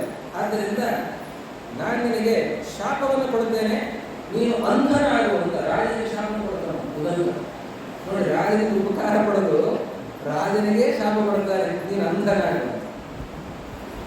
ಅವನಂತಾರೆ ಸಾಧ್ಯವೇ ಇಲ್ಲ, ಹಾಗಾಗಲಿಕ್ಕೆ ಸಾಧ್ಯವೇ ಇಲ್ಲ. ಅಷ್ಟೊತ್ತಿಗೆ ಯಾರು ಅಡಿಗೆಯನ್ನು ಮಾಡಿದವರು, ಬಡಿಸಿದವರು ಯಾರು, ಅವರನ್ನೆಲ್ಲ ವಿಚಾರಿಸ್ತಾರೆ. ಕೂಡಲೇ ರಾಜ್ಯದ ವಿಚಾರಣೆ ಮಾಡ್ತಾರೆ. ಬಡಿಸಿದವರು ಎಲ್ಲರೂ ಕೂಡ, ಅಡಿಗೆಯನ್ನು ಮಾಡಿದವರು ಎಲ್ಲರೂ ಕೂಡ ಬರಬೇಕು. ನೋಡಿ, ಇವತ್ತು ಹೋಟೆಲ್ಗಳಲ್ಲಿ ಕೆಲವು ಕಡೆ ಇಲ್ಲ, ಕೆಲವರು ನೋಡೋದಿದೆ, ತಲೆಗೆ ಒಂದು ಹಾಕೊಂಡಿರ್ತಾರೆ, ಪ್ಲಾಸ್ಟಿಕ್ ಏನೋ ಹಾಕೊಂಡಿರ್ತಾರೆ, ಬಡಿಸೋರು ಹಾಕೊಂಡಿರ್ತಾರೆ. ಅದನ್ನು ನೋಡಿ ಭಾರಿ ಭಾರಿ ಶಿಸ್ತಾಗಿದೆ ಅಂತ ನಾವು ಭಾವಿಸ್ತೇವೆ. ಧರ್ಮಶಾಸ್ತ್ರ ಹೇಳುತ್ತದೆ, ಮುಕ್ತ ಕೇಶ, ಯಾವತ್ತೂ ತಲೆ ಕೂದಲನ್ನ ಬಿಟ್ಟುಕೊಂಡು ಅಡಿಗೆಯನ್ನು ಮಾಡುವುದಾಗಿ ಬಡಿಸೋದನ್ನಾಗಿ ಮಾಡಬಾರದು. ಮನೆಯಲ್ಲಿ, ಮನೆಯ ಹೊರಗಾಗಲಿ ಮನೆಯ ಒಳಗಾಗಲಿ, ಹೆಂಗಸರು ಯಾವತ್ತಿಗೂ ಕೂಡ ಕೂದಲನ್ನು ಬಿಟ್ಟುಕೊಂಡು ಮುಕ್ತ ಕೇಶರಾಗಿ ಕೂದಲನ್ನು ಬಿಟ್ಟುಕೊಂಡು ಓಡಾಡಬಾರದು. ಪುರುಷರು ಅಷ್ಟೇ, ಹೆಂಗಸರು ಅಷ್ಟೇ. ಪುರುಷರು ಅಷ್ಟೇ ಶಿಖಾ ಬಂಧನ ಮಾಡಿಕೊಂಡು ಇರಬೇಕು. ಸ್ತ್ರೀಯರು ಅಷ್ಟೇ ಯಾವತ್ತಿಗೂ ಕೂಡ ಕೇಶ ಬಂಧನ. ಇವತ್ತು ಹೆಣ್ಣು ಮಕ್ಕಳಿಗೆ ಅದೊಂದು ಅಲಂಕಾರ. ಏನು ಅಂತಂದ್ರೆ, ತಲೆ ಕೂದಲಿಗೆ ಎಣ್ಣೆ ಹಚ್ಚೋ ಹಾಗಿಲ್ಲ, ತಲೆ ಕೂದಲನ್ನ ಜಡೆಗಟ್ಟೋ ಹಾಗಿಲ್ಲ, ಜಡೆ ಅದನ್ನ ಹಿಡಿಯೋ ಹಾಗಿಲ್ಲ, ತುರುಬು ಕಟ್ಟೋ ಹಾಗಿಲ್ಲ, ಅದಕ್ಕೆ ಹೂ ಹಾಕೋಳೋ ಹಾಗಿಲ್ಲ, ಕೂದಲನ್ನ ಹಾಗೆ ಇಟ್ಕೊಳ್ಬೇಕು ಅಂತ. ಇದೊಂದು ಅಲಂಕಾರ ಅಂತ. ಆದ್ರೆ ಇದೇ ಹೆಣ್ಣು ಮಕ್ಕಳು ಆಗಲಿ ಪುರುಷರಾಗಲಿ ಹೋಟೆಲ್ನಲ್ಲಿ ತಲೆ ಮೇಲೆ ಕಟ್ಕೊಂಡು ಬಳಸ್ತಾರ, ಅವ್ರು ನೋಡಿ ಇವರು ಭಾರಿ ಶಿಸ್ತಾಗಿದ್ದಾರೆ ಅಂತ ಅವ್ರನ್ನ ಅಭಿನಂದನೆ ಮಾಡ್ತಾರೆ. ಏನಿಲ್ಲ ಅನ್ಯಾಯ. ಯಾವತ್ತಿಗೂ ಕೂಡ ತಲೆಯನ್ನ ಹಾಗೆ ಬಿಡಬಾರದು, ಜಡೆಯನ್ನ ಕಟ್ಟಿಕೊಳ್ಬೇಕು. ತುರುವನ್ನ, ಜಡೆಯನ್ನು ಕಟ್ಟಿದರೆ ಹಾಗೆ ತುರು ಕಟ್ಟಲಿಕ್ಕಾಗಲ್ಲ. ಜಡೆಯನ್ನು ಹಿಡಿದುಕೊಂಡು ವೇಣಿ ಬಂಧನವನ್ನು ಮಾಡಿಕೊಂಡು ಚೆನ್ನಾಗಿ ಬೈತಲು ತೆಗೆದು ವೇಣಿ ಬಂಧನ ಮಾಡಿದರೆ ಈ ಬೈತಲಲ್ಲಿ ಗಂಗೆಯ ಸನ್ನಿಧಾನ ಇರುತ್ತೆ. ಜಡೆ ಇಲ್ಲ, ಬೈತಲಿಲ್ಲ ಅಂದ್ರೆ ಗಂಗೆಯಲ್ಲಿ ಬರ್ತಾಳೆ. ಗಂಗೆಯೂ ಬರಲ್ಲ, ಯಾವುದೂ ಬರಲ್ಲ. ಮನೆಯಲ್ಲೆಲ್ಲ ಅಮಂಗಲವೇ ಬರುತ್ತೆ. ಮನೆಯಲ್ಲಿ ನೆಮ್ಮದಿ ಇಲ್ಲ, ಸುಖ ಇಲ್ಲ ಅಂತ.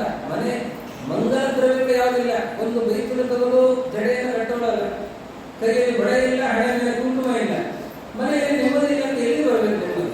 ಲಕ್ಷ್ಮೀದೇವಿ ತಾನು ಇರಬೇಕು ಅಂತಾದ್ರೆ ಎಲ್ಲ ಮಂಗಲ ದ್ರವ್ಯಗಳು ಇರಬೇಕು, ಆವಾಗ ಲಕ್ಷ್ಮೀ ವಾಸಸ್ಥಾನ. ಹೀಗಾಗಿ ಮನೆಗೆ ಹೆಣ್ಣು ಮಕ್ಕಳು ಲಕ್ಷ್ಮೀ ಇದ್ದ ಹಾಗೆ ಅಂತ.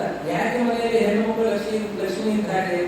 ಅವರು ಸೌಭಾಗ್ಯ ದ್ರವ್ಯಗಳನ್ನು ಧರಿಸಿರ್ತಾರೆ, ಅದರಿಂದ ಲಕ್ಷ್ಮೀದೇವಿ ನೆಲೆಸ್ತಾಳೆ. ಸೌಭಾಗ್ಯ ದ್ರವ್ಯಗಳನ್ನು ಹೆಣ್ಣು ಮಕ್ಕಳು ಧರಿಸೋದಿಲ್ಲ ಅಂತಾದ್ರೆ, ಹಣೆಯಲ್ಲಿ ಕುಂಕುಮ ಇಲ್ಲ, ಕೈಯಲ್ಲಿ ಬಳೆ ಇಲ್ಲ, ಕಾಲಲ್ಲಿ ಗೆಜ್ಜೆ ಇಲ್ಲ ಅಂತಾದ್ರೆ, ತಲೆಯಲ್ಲಿ ಬೈತಿಲಿಲ್ಲ ಅಂತಾದ್ರೆ ಲಕ್ಷ್ಮೀ ಎಲ್ಲಿ ಬರಬೇಕು? ಲಕ್ಷ್ಮೀ ಸನ್ನಿಧಾನ ಎಲ್ಲಿ ಬರಬೇಕು? ಆದ್ದರಿಂದ ಅವ್ರು ಹೇಳ್ತಾರೆ, ಬಡಿಸುವಂಥವಳು ಅವಳು ತಲೆ ಕೂದಲನ್ನ ಕಟ್ಟಿಕೊಳ್ಳಲೇನೆ ಮಾಡಿರುವಂತಹ ಅಪಚಾರ ಇದು. ಅದರಿಂದಾಗಿ ತಲೆ ಕೂದಲು ಬಂದಿದೆ, ಆದ್ದರಿಂದ ಅಪಚಾರ ಆಗಿದೆ, ದಯಮಾಡಿ ಕ್ಷಮಿಸಬೇಕು ಅಂತ ಬಹುಶಃ ಕೇಳ್ಕೊಳ್ತಾನೆ. ತಕ್ಷಣದಲ್ಲಿ ಅವನು ಉದಂಕ ಸಮಾಧಾನವಾಗಿ, ನೋಡಪ್ಪ ನೀನು ತಪ್ಪಾಯಿತು ಅಂತ ಹೇಳಿದೆಯಲ್ಲ, ಆದ್ದರಿಂದ ನೀನು ಅಂಧ ಅಂದ್ರೆ ಕುರುಡನಾಗು ಅಂತ ನಾನು ಹೇಳಿದೆ. ಕುರುಡುತನ ಬಂದ ತಕ್ಷಣದಲ್ಲೇ ಪರಿಹಾರ ಆಗಲಿ, ನಿನ್ನ ಕುರುಡುತನ ಹೋಗಲಿ, ನಿನಗೆ ಕಣ್ಣು ಚೆನ್ನಾಗಿರಲಿ ಅಂತ ಉದಂಕ ಹೇಳ್ತಾರೆ. ಆದ್ರೆ ಈ ಉದಂಕ ಶಾಪ ಕೊಟ್ಟ ಕೂಡಲೇ ರಾಜ ಸಿಟ್ಟು ಮಾಡಿಕೊಡ್ತಾನೆ. ನನಗೆ ಉಪಕಾರ ಪಡೋದು ನೀನೇ ನನಗೆ ಶಾಪ ಕೊಡ್ತಾ ಇದ್ದಿ, ಸುಮ್ಮನೆ ಶಾಪ ಕೊಡ್ತಾ ಇದ್ದಿ, ಸುಳ್ಳು ಹೇಳ್ತಾ ಇದ್ದಿ, ಶಾಪವನ್ನು ಕೊಡ್ತಾ ಇದ್ದಿ. ಆದ್ದರಿಂದ ನೀನು ಅನವತ್ಯನಾಗು, ಮಕ್ಕಳಿಲ್ಲದವನಾಗು ಅಂತ ರಾಜ ಅವನಿಗೆ ಶಾಪ ಕೊಟ್ಟಿರ್ತಾನೆ. ಈಗ ಉದಂಕ ಹೇಳ್ತಾರೆ, ನಾನು ನನ್ನ ಶಾಪ ಹಿಂತೆಗೆದಿದೆ, ನೀನು ನಿನ್ನ ಶಾಪ ಹಿಂತೆಗಿ. ರಾಜ ಅಂತಾನೆ ಅದಾಗೋದಿಲ್ಲ. ನೀನು ನಿನ್ನ ಶಾಪವನ್ನು ಹಿಂದೆ ತೆಗೆದಿದ್ದಿ ಹೌದು, ಆದರೆ ನಾನು ನನ್ನ ಶಾಪವನ್ನು ಹಿಂತೆಗೆಯೋದಿಲ್ಲ. ಯಾಕೆ ತೆಗೆಯೋದಿಲ್ಲ ಅಂತಂದ್ರೆ ನನಗೆ ಇನ್ನೂ ಸಿಟ್ಟು ಹೇಳೋದಿಲ್ಲ ಅಂತ. ಅಲ್ಲ, ನಾನು ಶಾಪ ಪರಿಹಾರ ಮಾಡಿದ್ರೆ ಸಿಟ್ಟು ಪರಿಹಾರ ಆಗಬೇಕಲ್ಲ, ಅವನು ಬಾಯ್ಬಿಟ್ಟು ಹೇಳಲ್ಲ. ಆದರೆ ನೋಡಿ, ಉಪಕಾರವನ್ನು ಪಡೆದು ಶಾಪವನ್ನು ಕೊಡ್ತಾ ಇದ್ದೀವಿ ಅಂತಂದ್ರೆ ನೀನು ತಪ್ಪು ಮಾಡ್ತಾ ಇದ್ದೀವಿ ಅಂತ ನಾವು ಭಾವನೆ ಬಂದಿದ್ದಾರೆ ರಾಜನಿಗೆ. ಹೀಗಾಗಿ ನನ್ನ ಸಿಟ್ಟು ನೀವು ಹೇಳಿಲ್ಲ, ಸಿಟ್ಟು ಹಿಡಿಬೇಕಿತ್ತಲ್ಲ ಅಂತಂದ್ರೆ ಆವಾಗ ಒಂದು ಮಾತನ್ನು ಹೇಳ್ತಾರೆ, ಎಷ್ಟು ಚೆನ್ನಾಗಿದೆ. ಅಲ್ಲಲ್ಲಿ ಬರುವ ಮಹಾಭಾರತದ ಮಾತುಗಳು ಬಹಳ ಅತ್ಯಂತ ಅದ್ಭುತವಾದದ್ದು, ಸಾರ್ವಕಾಲಿಕವಾದ ಮಾತು. ನವನೀತಂ ಹೃದಯಂ ಬ್ರಾಹ್ಮಣಸ್ಯ ವಾಚಿಕ್ಷುರೋ ನಿಹಿತಸ್ತೀಕ್ಷ್ಣಧಾರಃ ವಿಪರೀತಮೇತತ್ ಉಭಯಂ ಕ್ಷತ್ರಿಯಸ್ಯ ವಾಂಗ್ನವನೀತಂ ಹೃದಯಂ ತೀಕ್ಷ್ಣಧಾರಂ. ಬ್ರಾಹ್ಮಣನ ಮನಸ್ಸು ಬಹಳ ಕೋಮಲ, ನಾಲಿಗೆ ಮಾತ್ರ ಬಹಳ ಹರಿತ. ನಾಲಿಗೆ ಬಹಳ ತೀಕ್ಷ್ಣ, ಕಟುವಾದ ಮಾತನ್ನು ಹೇಳ್ತಾನೆ, ಆದರೆ ಒಳಗೆ ಮನಸ್ಸು ಬಹಳ ಕೋಮಲವಾಗಿರ್ತದೆ, ಇನ್ನೊಬ್ಬರಿಗೆ ಕೇಳಲು ಬಯಸುವಂಥವನಲ್ಲ. ಆದರೆ ಕ್ಷತ್ರಿಯ ಹಾಗಲ್ಲ, ಎದುರಿನಲ್ಲಿ ಬಹಳ ಬಣ್ಣದ ಮಾತುಗಳನ್ನು ಆಡ್ತಾ ಇರ್ತಾನೆ, ಒಳಗೆ ಮಾತ್ರ ಪಂಚ ಹಾಕ್ತಾ ಇರ್ತಾನೆ, ಇನ್ನೊಬ್ಬರ ಮೇಲೆ ದ್ವೇಷವನ್ನು ಕಾಡ್ತಾ ಇರ್ತಾನೆ. ಇದು ಕ್ಷತ್ರಿಯನ ಗುಣ. ಏನ್ ಮಾಡೋದು, ನಮ್ಮ ಜಾತಿ ಗುಣನೇ ಹಾಗೆ ಅಂತ. ನಾನು ಹುಟ್ಟು ಕ್ಷತ್ರಿಯ, ಹೀಗಾಗಿ ನನ್ನ ನಾಲಿಗೆ ಮೃದುವಾಗಿದ್ದರೂ ಕೂಡ ನನ್ನ ಹೃದಯ ತೀಕ್ಷ್ಣ, ನನ್ನ ಸಿಟ್ಟಿನೂ ಇಳಿದಿಲ್ಲ, ಅದರಿಂದ ನನ್ನ ಶಾಪ ಪರಿಹಾರ ಆಗೋದಿಲ್ಲ ಅಂತ. ಆವಾಗ ಉದಂತ ಅಂತಾನೆ, ನಿನ್ನ ಶಾಪ ಯಾವಾಗ? ನಾನು ಸುಳ್ಳು ಹೇಳಿದ್ದೇನೆ ಅಂತಾದ್ರೆ ನಿನ್ನ ಶಾಪ. ಆದರೆ ನಾನು ಸುಳ್ಳು ಹೇಳಿಲ್ಲ, ಇದು ಅನ್ನ ತಣ್ಣಗಿರೋದು ಹೌದು, ಅನ್ನದಲ್ಲಿ ಕೂದಲು ಬಂದದ್ದು ಸತ್ಯ. ನಾನು ಸುಳ್ಳು ಹೇಳಿಲ್ಲ ಅಂತ ಆದಮೇಲೆ ಆವಾಗ ನಿನ್ನ ಶಾಪ ನನಗೆ ತಾಗೋದಿಲ್ಲ ಅಂತ ಹೇಳಿ ಅಲ್ಲಿ ಉದಂಕ ಹೊರಡ್ತಾನೆ ಅಂತ ಒಂದು ಅಪೂರ್ವ ಘಟನೆಯನ್ನು ಹೇಳಿ ಅಲ್ಲಿಗೆ ಕಥೆ ಮುಗಿದಿಲ್ಲ. ಇನ್ನು ರೋಚಕವಾದ ಕಥೆ ಆರಂಭ ಆಯಿತು. ತಕ್ಷಕ ನಿನ್ನ ಮೇಲೆ ಕಣ್ಣಿಟ್ಟಿರ್ತಾನೆ, ಈ ಮಣಿ ಕುಂಡಲ ಮೇಲೆ ಕಣ್ಣಿಟ್ಟಿರ್ತಾನೆ ಅಂತ ಹೇಳಿ ಕಳಿಸಿದ್ದಾಳೆ ನೋಡಿ ರಾಣಿ. ಇವನು ಕರ್ಣಕುಂಡಲವನ್ನು ಹಿಡಿದು ಹೊರಟವನು ಹೋಗ್ತಾ ಇರುವಾಗ ದಾರಿಯ ಮಧ್ಯದಲ್ಲಿ ಯಾರೋ ಹಿಂದೆ ಬರ್ತಾ ಇದ್ದಾರೆ ಅಂತ ಅವನಿಗೆ ಅನ್ನಿಸ್ತು. ಸ್ವಲ್ಪ ಹಿಂದೆ ಗಮನಿಸಿದ್ರೆ ನಗ್ನನಾದಂಥ ಒಬ್ಬ ಸನ್ಯಾಸಿ ಯಾರೋ ಬರ್ತಾ ಇದ್ದಾನೆ, ನೋಡ್ತಾ ಇದ್ದಾನೆ. ಮತ್ತೆ ಮುಂದೆ ಬರೀ ಕಾಣಿಸ್ತಾ ಇಲ್ಲ, ಮತ್ತೆ ಯಾವಾಗಲೂ ಕಾಣಿಸ್ತಾನೆ, ಒಮ್ಮೆ ಕಾಣಿಸ್ತಾನೆ, ಒಮ್ಮೆ ಕಾಣಿಸ್ತಾ ಇಲ್ಲ. ಈಗ ವಿಚಿತ್ರವಾಗಿ ಅನಿಸ್ತದೆ, ಏನೋ ಇದೆ ಅಂತ ಇವನಿಗೆ ಅನಿಸುತ್ತೆ. ಆಮೇಲೆ ಬಹಳ ದೂರದ ಯಾತ್ರೆ ಆದ್ದರಿಂದಾಗಿ ಆ ಯಾತ್ರೆ ಮಾಡ್ಕೊಂಡು ಮುಂದಕ್ಕೆ ಹೋಗ್ತಾ ಇದ್ದಾನೆ. ಅಲ್ಲಿ ಒಂದು ಕಡೆ ಅದನ್ನ ಇಟ್ಟು, ಕರ್ಣಕುಂಡಲಗಳನ್ನ ಇಟ್ಟು ಅವನು ನೀರು ಕುಡಿಯೋದಕ್ಕೆ ಅದೇ ಅವಕಾಶ ಸಿಕ್ತು ನೋಡಿ. ಆ ಹಿಂದೆ ನಗ್ನನಾಗಿ ಬಂದ ಸನ್ಯಾಸಿ ಅವನು ಮತ್ತಿನ್ಯಾರೂ ಅಲ್ಲ, ಅವನು ತಕ್ಷಕ.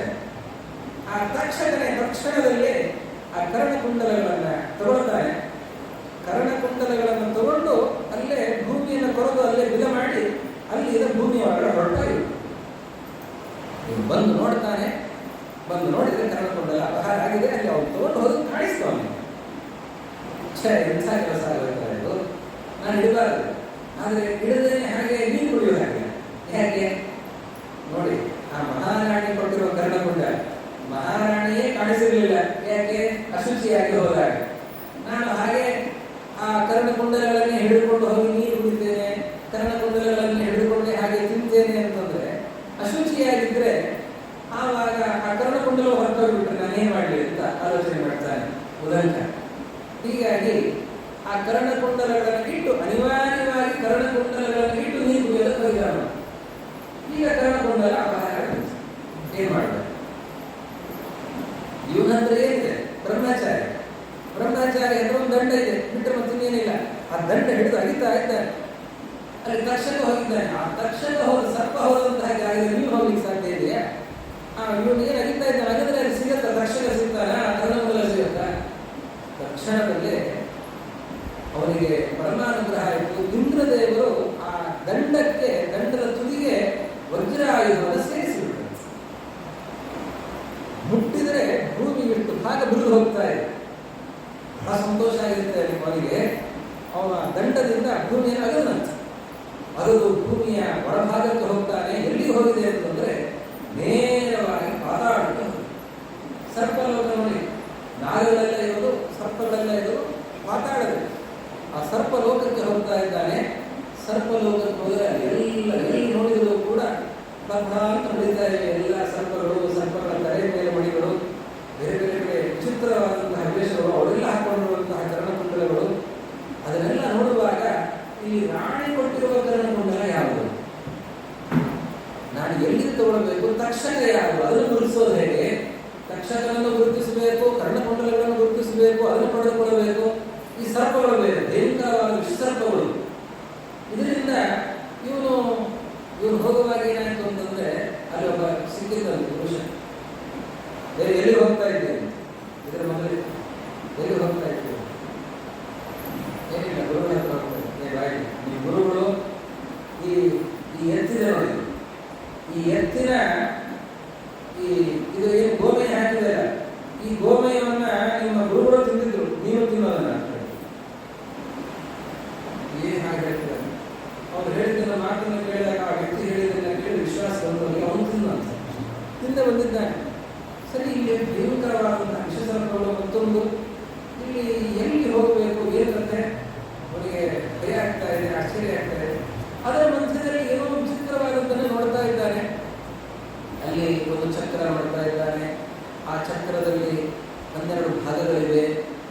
ಆಮೇಲೆ ಅದರಲ್ಲಿ 360 ಕಡ್ಡಿಗಳಿವೆ. ಆಮೇಲೆ 6 ಜನ ಅದನ್ನು ತಿರುಗಿಸ್ತಾ ಇದ್ದಾರೆ. ಇನ್ನೊಂದು ಕಡೆ ಇಬ್ಬರು ಹೆಂಗಸರು ಬಟ್ಟೆ ನೇಯ್ತಾ ಇದ್ದಾರೆ. ಬಟ್ಟೆ ನೇಯ್ತಾ ಇದ್ದಾರೆ ಅಂದ್ರೆ ಹೇಗೆ ಬಟ್ಟೆ ನೇಯ್ತಾ ಇದ್ದಾರೆ? ಒಂದು ಕರಿ ನೂಲು, ಇನ್ನೊಂದು ಬಿಳಿ ನೂಲು. ಒಂದು ಕಡೆಯಿಂದ ಇದು ಬಟ್ಟೆ ನೇಯುವ ಕ್ರಮ ಹಾಗೆಲ್ಲ, ಒಂದು ಕಡೆ ಹೀಗೆ ಮತ್ತೆ ಹೀಗೆ 2 ಕಡೆಯಿಂದ ನೂಲುಗಳು ಸೇರ್ಕೊಳ್ಬೇಕು. ಒಂದು ಕಡೆಯಿಂದ ಕರಿ ನೂಲು, ಮತ್ತೊಂದು ಕಡೆಯಿಂದ ಬಿಳಿ ನೂಲು. ಈಗಿದು ಬಿಳಿ ಬಟ್ಟೆ ಆದರೂ ಇರಬೇಕು, ಕರಿ ಬಟ್ಟೆ ಆದರೂ ಇರಬೇಕು, ಬಿಳಿ ಕರಿ ಬಟ್ಟೆ ಇರುವುದು. ಆ ಹೆಂಗಸರು ಈಗ ನಿರಂತರವಾಗಿ ನೇಯ್ತಾನೆ ಇದ್ದಾರೆ. ಒಂದೊಂದು ಅರ್ಥ ಆಗ್ತಾ ಇಲ್ಲ. ಏನೇ ಆಗಲಿ ನಾನಂತೂ ಹೊತ್ತಾಗುತ್ತೆ, ಈ ಒಂದು ತಕ್ಷಣವನ್ನು ಮಾಡಬೇಕು, ಕರ್ಣಕೊಳ್ಳಬೇಕು ಅಂತ ಹೇಳಿ ಅವನು ಗುರುವನುಗ್ರಹದಿಂದ ನಾಗರಾಜನ ಸ್ತೋತ್ರದ ಆರಂಭವನ್ನು ಮಾಡ್ತಾನೆ. ಎಲ್ಲ ಸ್ತೋತ್ರವನ್ನ ಮಾಡ್ತಾ ಇದ್ದಾನೆ. ಸ್ತೋತ್ರವನ್ನ ಮಾಡಿದಾಗ ಆವಾಗ ಅಲ್ಲಿನ ನಾಗರಾಜ ಬರ್ತಾನೆ, ತಕ್ಷಕನೇ ಬರ್ತಾನೆ.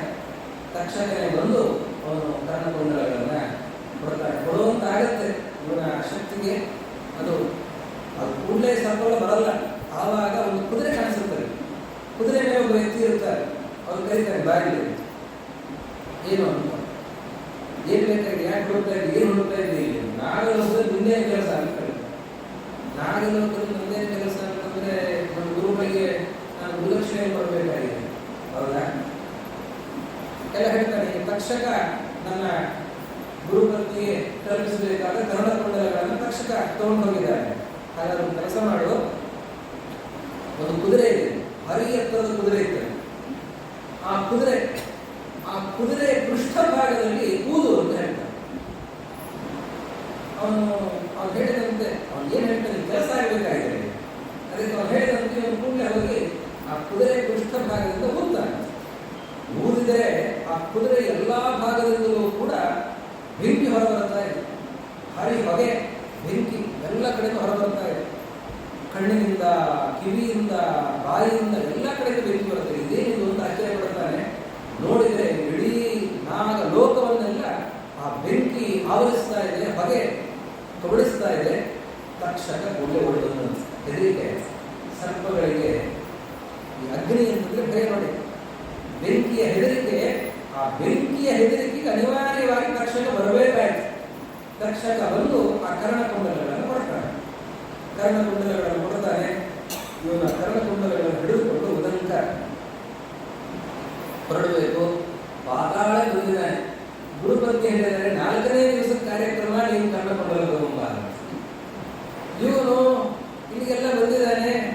ಇನ್ನ ಇವನು ಹೋಗೋ ಹೊತ್ತಿಗೆ ಕಾರ್ಯಕ್ರಮ ಮುಗಿದೋಗುತ್ತೆ. ಗುರುಗಳಿಗೆ, ಗುರುಪತ್ನಿಗೆ ಸಿಟ್ಟು ಬರ್ತದೆ. ಏನು ಮಾಡಬೇಕು ಅಂತ ಆಲೋಚನೆ ಮಾಡುವಾಗ ಅವನು ಕರೀತಾನೆ, ಈ ಕುದುರೆ ಹತ್ತು. ಆ ಕುದುರೆ ಹತ್ತಾನೆ, ನೀನು ಎಲ್ಲಿ ಹೋಗ್ಬೇಕು ಹೇಳು. ಆ ಕುದುರೆ ಹತ್ರ ಅವನು ಹೇಳ್ತಾನೆ, ಗುರುಕುಲಕ್ಕೆ ಹೋಗಬೇಕು. ಮರುಕ್ಷಣದಲ್ಲಿ ಗುರುಕುಲದಲ್ಲಿ ಕುದುರೆಯನ್ನು ಏರ್ತಾನೆ. ಮರುಕ್ಷಣದಲ್ಲಿ ಗುರುಕುಲಕ್ಕೆ ಬಂದಿದ್ದಾನೆ. ಬಂದು ಕೂಡಲೇ ಹೋಗಿ ಗುರುಪತ್ನಿ ಅಷ್ಟೊತ್ತಿಗೆ ಕಾರ್ಯಕ್ರಮಕ್ಕೆ ಅಭ್ಯಂಗ ಸ್ನಾನವನ್ನು ಮಾಡಿ ಸಿದ್ಧರಾಗಿ ಸೀರೆಯನ್ನು ಉಟ್ಟುಕೊಂಡು ಇನ್ನೇನು ಬರಬೇಕು, ಸೀರೆ ಉಟ್ಟುಕೊಂಡು ಸಿದ್ಧರಾಗಿದ್ದಾರೆ. ಕಾರ್ಯಕ್ರಮ ಬರಬೇಕು. ಹೋಗಿ ಗುರುಗಳಿಗೆ, ಗುರುಪತ್ನಿಗೆ ಹೋಗಿ ಕೊಡ್ತಾನೆ. ನಮ್ಮ ತಗೊಳ್ಳಿದ್ದಾನೆ ಕರ್ಣಕುಂಡಲವನ್ನು. ಹಬ್ಬ ಅಂತೂ ಬಂದಿಲ್ಲ. ಬರದೇ ಇದ್ರೆ ಶಾಪ ಕೊಡಬೇಕು ಅಂತ ಆಲೋಚನೆ ಮಾಡ್ತಾ ಇದ್ದೆ ನಾನು. ತಗೊಂಡು ಬಂದಿದ್ದಿ, ಬಹಳ ಸಂತೋಷ ಆಯಿತು ಅಂತ ಹೇಳಿ ಗುರುಪತ್ನಿ ಆಶೀರ್ವಾದ ಮಾಡ್ತಾರಂತೆ. ತುಂಬಾ ಪ್ರೀತಿಯಿಂದ, ವಿಶ್ವಾಸದಿಂದ ಅವರನ್ನು ಆಶೀರ್ವದಿಸ್ತಾ ಇದ್ದಾರೆ. ಈ ಉದಂಕ ಗುರುಗಳ ಹತ್ರ ಬಂದು ನಮಸ್ಕಾರ ಮಾಡ್ತಾನೆ. ನಮಸ್ಕಾರ ಮಾಡಿ, ಬಹಳ ಸಂತೋಷ ಆಯ್ತಪ್ಪ, ಗುರುಗಳು ಬಂದಿದ್ದಿ ಅಂತ ಹೇಳ್ತಾರೆ. ಗುರುಗಳಿಗೆ ಒಂದು ಸಂದೇಹ. ಮಹಾಭಾರತ ಎಷ್ಟು ಚೆನ್ನಾಗಿ ಅದರ ವಿಶ್ಲೇಷಣೆ ಮಾಡುತ್ತೆ ಅಂತಂದ್ರೆ, ಗುರು ಶಿಷ್ಯರ ಸಂಬಂಧ ಅಂತಂದ್ರೆ ಹೇಗಿರುತ್ತದೆ. ಆ ಶಿಷ್ಯ ಇಷ್ಟು ನೋಡಿ ಇಷ್ಟೆಲ್ಲ ಆಗಿದೆ, ಬಂದು ತನ್ನ ಸಾಹಸ ಹೇಳ್ಕೊಳ್ಳಿಲ್ಲಂತೆ. ನಾನು ಅಲ್ಲಿ ಹೋದೆ, ಹೀಗಾಯ್ತು ಹಾಗಾಯ್ತು ಅಂತ ಸಾಹಸ ಯಾವುದನ್ನು ಹೇಳಿಕೊಳ್ಳೋದೇನೆ. ಅವನು ಗುರುಗಳ ಹತ್ರ ಬಂದು ಕೇಳ್ತಾನೆ. ಅವ್ರು ಯಾರೋ ಬಂದರು, ಈ ಎತ್ತಿನ ಮಲವನ್ನ ಅಂದ್ರೆ ಗೋಮಯವನ್ನ ನನ್ನ ಗುರುಗಳು ತಿಂದಿದ್ದಾರೆ, ನೀನು ತಿನ್ನು ಅಂತಂತಂದ್ರು. ಅವರು ಯಾರು, ಆ ಎತ್ತಿ ಯಾವುದು? ಆಮೇಲೆ ಮುಂದೆ ಹೋದ್ರೆ ಅಲ್ಲಿ ನಾಗಲೋಕಕ್ಕೆ ನಾನು ಹೋದದ್ದು ಹೇಗೆ ಗೊತ್ತಾಗಲಿಲ್ಲ. ಆ ನಾಗಲೋಕದಲ್ಲಿ ಕುದುರೆ ಇತ್ತು, ಕುದುರೆ ಪೃಷ್ಠದಲ್ಲಿ ಊದು ಅಂತ ಹೇಳಿದ್ರೆ ಬೆಂಕಿ ಬಂತು. ಅದು ಏನು, ಅದು ಹೇಗೆ ಬೆಂಕಿ ಬಂತು ಅಂತ ಅನ್ನೋದು ಗೊತ್ತಾಗಲಿಲ್ಲ. ಆಮೇಲೆ ಅಲ್ಲಿ ನೋಡಿದರೆ ಅಲ್ಲಿ ಒಬ್ಬ ಪುರುಷ ತಕ್ಷಣ ಬಂದು ಕೊಟ್ಟದ್ದು. ಅಲ್ಲಿ ಆ 6 ಜನ ಚಕ್ರವನ್ನು ತಿರುಗಿಸ್ತಾ ಇದ್ದದ್ದು, ಅದರಲ್ಲಿರುವ ಕಡ್ಡಿಗಳು ಅದೆಲ್ಲ ವಿಚಿತ್ರವಾಗಿತ್ತು. ಅದೇನು ಅಂತ ಅರ್ಥ ಆಗಲಿಲ್ಲ. ಆಮೇಲೆ ಅಲ್ಲಿಬ್ರು ಹೆಂಗಸರಿಬ್ರು ನೇಕಾರರು, ಅವರು ಬಟ್ಟೆನ ನೇತಾನೇ ಇದ್ರು. ಅದು ಎಷ್ಟೊತ್ತಾದ್ರೂ ಬಟ್ಟೆ ನೇಯೋದೇ ಮುಂದಿರಲಿಲ್ಲ. ಅದು ಏನು ನೇಯ್ತಾ ಇದ್ರು, ಅದು ಏನು ಬಟ್ಟೆ, ಅದು ಕರಿಬಿಳಿ ನೂಲುಗಳ ಬಟ್ಟೆ ಏನದು ಅಂತ ಗುರುಗಳ ಕೇಳ್ತಾರೆ. ಗುರುಗಳು ನೇತಾ ಇರುತ್ತೆ. ಅವ್ರು ಹೇಳ್ತಾರೆ, ನೋಡು ಇದು ನೋಡಿ ಸರ್ವತ್ರ ಜಿಜ್ಞಾಸೆ. ಯಾವಾಗಲೂ ಕೂಡ ಚಿಕಿತ್ಸಕ ಬುದ್ಧಿ ಇರಬೇಕು. ಶಾಸ್ತ್ರಾಧ್ಯಯನ ಮಾಡಿದ್ದೇವೆ ಎಲ್ಲ ಓದು ಮುಗೀತು ಅಂತಲ್ಲ. ನಾವು ಏನು ನೋಡ್ತೇವೆ ಪ್ರತಿಯೊಂದು ಕಡೆಯಲ್ಲಿಯೂ ಕೂಡ ಚಿಂತನೆ ಇರಬೇಕು, ಚಿಕಿತ್ಸಕ ಬುದ್ಧಿ ಇರಬೇಕು. ಮಹಾಭಾರತ ಹೀಗಿರಬೇಕು ಅಂತ ಹೇಳಲ್ಲ, ಹೀಗಿರುವ ಘಟನೆಗಳನ್ನು ಹೇಳಿ ಉಪದೇಶ ಮಾಡುವ ಕ್ರಮವೇ ಬೇರೆ. ಮಹಾಭಾರತದ ಶೈಲಿಯೇ ಅದ್ಭುತ. ಅದು ಆ ಮಹಾಭಾರತ ಈ ಕಥೆಯನ್ನು ಹೇಳ್ತಾ ನೋಡಿ, ತಸ್ಮಾತ್ ಸರ್ವತ್ರ ಜಿಜ್ಞಾಸೆ. ಎಲ್ಲ ಕಡೆಯಲ್ಲೂ ವಿಮರ್ಶಕ ಬುದ್ಧಿ ಬೇಕು, ಚಿಂತನೆಯ ಬುದ್ಧಿ ಬೇಕು. ಅವನು ಹಾಗೆ ವಿಚಾರ ಮಾಡಿದಾಗ ಗುರುಗಳು ಹೇಳ್ತಾರೆ, ನೋಡು ನೀನು ಆ ಮೊದಲಿಗೆ ಒಂದು ಎತ್ತನ್ನು ನೋಡಿದ್ದೀವಿ. ಎತ್ತಿನಿಂದ ಗೋಮಯ ಏನು ಬಂದಿದೆ ಅದನ್ನು ನೀನು ತಿನ್ನು ಅಂತ ಕೊಟ್ಟರು. ಆ ಕೊಟ್ಟ ವ್ಯಕ್ತಿ ಮತ್ತಿನ್ಯಾರು ಅಲ್ಲ, ಅದು ಇಂದ್ರದೇವರು. ಅವರು ಕೊಡುವಂತ ಇದನ್ನ ತಿನ್ನು ಅಂತ ಹೇಳಿದ್ರಲ್ಲ, ನಿಮ್ಮ ಗುರುಗಳು ತಿಂದಿದ್ದಾರೆ ನೀನು ತಿನ್ನು ಅಂತ ಹೇಳಿದರು. ಅವರು ಕೊಟ್ಟಿದ್ದು ಗೋಮಯ ಅಲ್ಲ. ನೀವು ಹೇಗಿತ್ತು ಶೆಣ್ಣಿ ತಿಂದ ಹಾಗಾಯ್ತು, ನನಗೆ ಅನುಭವ ಆಯ್ತು ಅಂತ ಕೇಳ್ತಾರೆ. ಇಲ್ಲ, ಬಹಳ ರುಚಿಯಾಗಿತ್ತು ಅಂತ. ಅವ್ರು ಹೇಳ್ತಾರೆ, ನೀನು ತಿಂದದ್ದು ಅದು ಅಮೃತವನ್ನ. ಇಂದ್ರದೇವರು ನನ್ನ ಮಿತ್ರರು. ಬೈದ ಋಷಿಗಳು ಹೇಳ್ತಾರೆ, ನೋಡಿ ಋಷಿಗಳಿಗೆ ದೇವರುಗಳು ಮಿತ್ರರಾಗಿರ್ತಾರೆ, ಇಂದ್ರದೇವರು ಮಿತ್ರರು. ಬೈದ ಋಷಿಗಳು ಹೇಳ್ತಾರೆ, ಇಂದ್ರದೇವರು ನಿನಗೆ ಅಮೃತವನ್ನು ಕೊಟ್ಟರು. ಯಾಕೆ ಕೊಟ್ಟರು ಅಂತ, ನಾಗಲೋಕಕ್ಕೆ ಹೋಗ್ತಾ ಇದ್ದೀವಿ. ಸರ್ಪದ ವಿಷದ ಗಾಳಿ ಒಂದು ಕ್ಷಣ ಬಂದ್ರೆ ಮನುಷ್ಯ ಮೂರ್ಛೆನ ಹೋಗ್ಬೇಕು, ಸತ್ತೇ ಹೋಗ್ಬೇಕು. ನೀನು ನಾಗಲೋಕಕ್ಕೆ ಹೋದ್ರೆ ಆ ವಿಷಯದಿಂದ ನೀವು ರಕ್ಷಣೆ ಆಗಬೇಕಲ್ಲ. ಅದಕ್ಕೆ ಅಲ್ಲಿ ಹೋಗೋದಕ್ಕೆ ಮೊದಲೇನೆ ಅವರು ನಿನಗೆ ಅಮೃತವನ್ನು ಕುಡಿಸೇ ಕಳಿಸಿದ್ದಾರೆ. ನೋಡಿ ಇವರಲ್ಲಿ ಹೋಗಿದ್ದ ಇಂದ್ರದೇವರು ವಜ್ರಾಯುಧವನ್ನ ಆ ಗಂಡಕ್ಕೆ ಸೇರಿಸಿದರು. ಪಾತಾಳವನ್ನು ಹೋಗೋದಕ್ಕೆ ಅನುಗ್ರಹ ಮಾಡಿ ಅಮೃತವನ್ನು ಕೊಟ್ಟರು. ಅದರಿಂದ ಪಾತಾಳವನ್ನು ಹೋದ. ಅಲ್ಲಿ ಹೋದ್ರೆ ಅಲ್ಲಿ ಒಂದು ಕುದುರೆ, ಭಾರೀ ಎತ್ತರದ ಕುದುರೆ. ಆಮೇಲೆ ಆ ಕುದುರೆಯನ್ನ ಊದಿದ್ರೆ ಬೆಂಕಿ ಬಂದಿದೆ. ಅದು ಯಾವುದು ಅಂತಂದ್ರೆ ಅಲ್ಲಿ ನೋಡಿದ ಕುದುರೆ ಏನಿದೆ ಅದು ನಿನಗೆ ಅಗ್ನಿಯ ಜ್ವಾಲೆಗಳು ಎಲ್ಲ ಕಡೆ ಬಂದಿವೆ. ಇಂದ್ರದೇವರೇ ನಿನಗೆ ಅಗ್ನಿಯ ಜ್ವಾಲೆಗಳು ವರ್ಧನೆ ಮಾಡಿದ್ದಾರೆ. ಆಮೇಲೆ ಇನ್ನೊಂದು ಕುದುರೆ ನೀನು ಆಮೇಲೆ ಏನೇ ಬಂದಿದೆಯಲ್ಲ ಅದು ಐರಾವತ. ಆದ್ದರಿಂದ ತಕ್ಷಣದಲ್ಲಿ ನೀನು ಇಲ್ಲಿ ಬಂದಿದ್ದೀಯಾ. ಆಮೇಲೆ ಆ ಕುದುರೆಯನ್ನು ಏರಿದ ವ್ಯಕ್ತಿಯನ್ನು ನೋಡಿದ್ದೀಯಲ್ಲ, ಏರಿದ ವ್ಯಕ್ತಿ ಮತ್ತಿನ್ಯಾರು ಅಲ್ಲ, ಅದು ಇಂದ್ರದೇವರೇ. ಮತ್ತೆ ಅಲ್ಲಿ ಇಬ್ಬರು ನೂಲನ್ನ ಜೋಡಿಸ್ತಾ ಇದ್ರು, ಬಟ್ಟೆಯನ್ನ ನೇಯ್ತಾ ಇದ್ರು. ಅದು ಯಾರು? ಧಾತ. ಅವರು ಕಪ್ಪು ಬಿಳಿ ನೂಲುಗಳನ್ನ ಸೇರಿಸ್ತಾ ಇದ್ರು, ಹಗಲು ಮತ್ತೆ ರಾತ್ರಿಗಳು. ಒಂದು ಚಕ್ರ ಇತ್ತು. ಅದು ಯಾವ ಚಕ್ರ? ಸಂವತ್ಸರ ಚಕ್ರ. 6 ಜನ ಕುಮಾರರು ಅದನ್ನು ತಿರುಗಿಸ್ತಾ ಇದ್ರು. 6 ಋತುಗಳು. ಅದರಲ್ಲಿ 12 ಭಾಗಗಳಿದ್ದು 12 ತಿಂಗಳುಗಳು. 360 ಕಡ್ಡಿಗಳಿದ್ದು 360 ದಿವಸಗಳು. ಈ ಕಾಲಚಕ್ರ ಇದು ಎಲ್ಲ ಕಡೆ ಇದನ್ನು ನಿಯಮಿಸುವ ಪರಮಾತ್ಮ ನಿಯಾಮಕನಾಗಿದ್ದಾನೆ. ಈ ಪರಮಾತ್ಮನ ಕಾಲ ನಿಯಾಮಕತ್ವ ಮಹಿಮೆಯನ್ನ ಈ ಮುಖಾಂತರ ಅವರಿಗೆ ತೋರಿಸಿದ್ದಾರೆ. ನೋಡಿ, ಗುರುಗಳ ಅನುಗ್ರಹದಿಂದ ಸಿಗುವ ಫಲ ಇಂಥದ್ದು ಅಂತಂದ್ರೆ ನಾವು ಇವತ್ತು ನೋಡುತ್ತೇವೆ, ಅನುಭವಿಸ್ತೇವೆ. ಆದರೆ ಇದನ್ನ ಪ್ರತ್ಯಕ್ಷವಾಗಿ ಅದನ್ನ ತೋರಿಸ್ತಾ ಇದ್ದಾರೆ. ಇದನ್ನ ನಿಯಮಿಸುವ ಕಾಲಚಕ್ರ ನಿಯಾಮಕತ್ವ, ಪರಮಾತ್ಮನಿಗೆ ಕಾಲಚಕ್ರ ನಿಯಾಮಕತ್ವ ಶಕ್ತಿ ಇದೆ ಅನ್ನೋದನ್ನ ಆ ಉದಂಕರಿಗೆ ತೋರಿಸಿದ್ದಾರೆ. ನಾಗಲೋಕದಲ್ಲಿ ಅವರು ಮಾಡಿದ ಸ್ತೋತ್ರದಿಂದ ಮೆಚ್ಚಿರುವಂತಹ ಇಷ್ಟೆಲ್ಲ ಘಟನೆಗಳೆಲ್ಲ ಆಯಿತು. ಆದರೆ ಅವರಿಗೆ ಮಾತ್ರ ತಕ್ಷಕ ನಡೆಸಿದ್ದೇವೆ. ತಕ್ಷಕ ಕರ್ಣಕುಂಡಗಳ ನಾನೇ ತಪ್ಪಾಡಿ ನನ್ನಿಂದ ಅವ್ನು ತಗೊಂಡು ಹೋಗಿ ಇಷ್ಟೆಲ್ಲ ನನಗೆ ಶ್ರಮ ಕೊಟ್ಟಿದ್ದಾರಲ್ಲ ಅವರು ತಕ್ಷಕ. ನಾನು ಏನ್ ತಪ್ಪು ಮಾಡಿದ್ದೆ ಎಂದು ನನಗೆ ತಕ್ಷಕ ಎಷ್ಟು ಮಾಡಿದ್ದ. ಆದ್ದರಿಂದ ನಾನು ತಕ್ಷಕವನ್ನು ಬಿಡಬಾರದು. ಆ ಉದಂಕರು ಬಂದು ಜನಮೇಜಯರಾಜನೇ ಹೇಳ್ತಾರೆ, ಜನಮೇಜಯ ನಿಮ್ಮ ಅಪ್ಪನನ್ನ ಕೊಲ್ಲಿಕ್ಕೆ ಕಾರಣ ನಿಮ್ಮ ಅಪ್ಪನನ್ನು ಸಾಯಿಸಿದವನು ತಕ್ಷಕ, ಬಿಡಬೇಡ ತಕ್ಷಕನನ್ನ.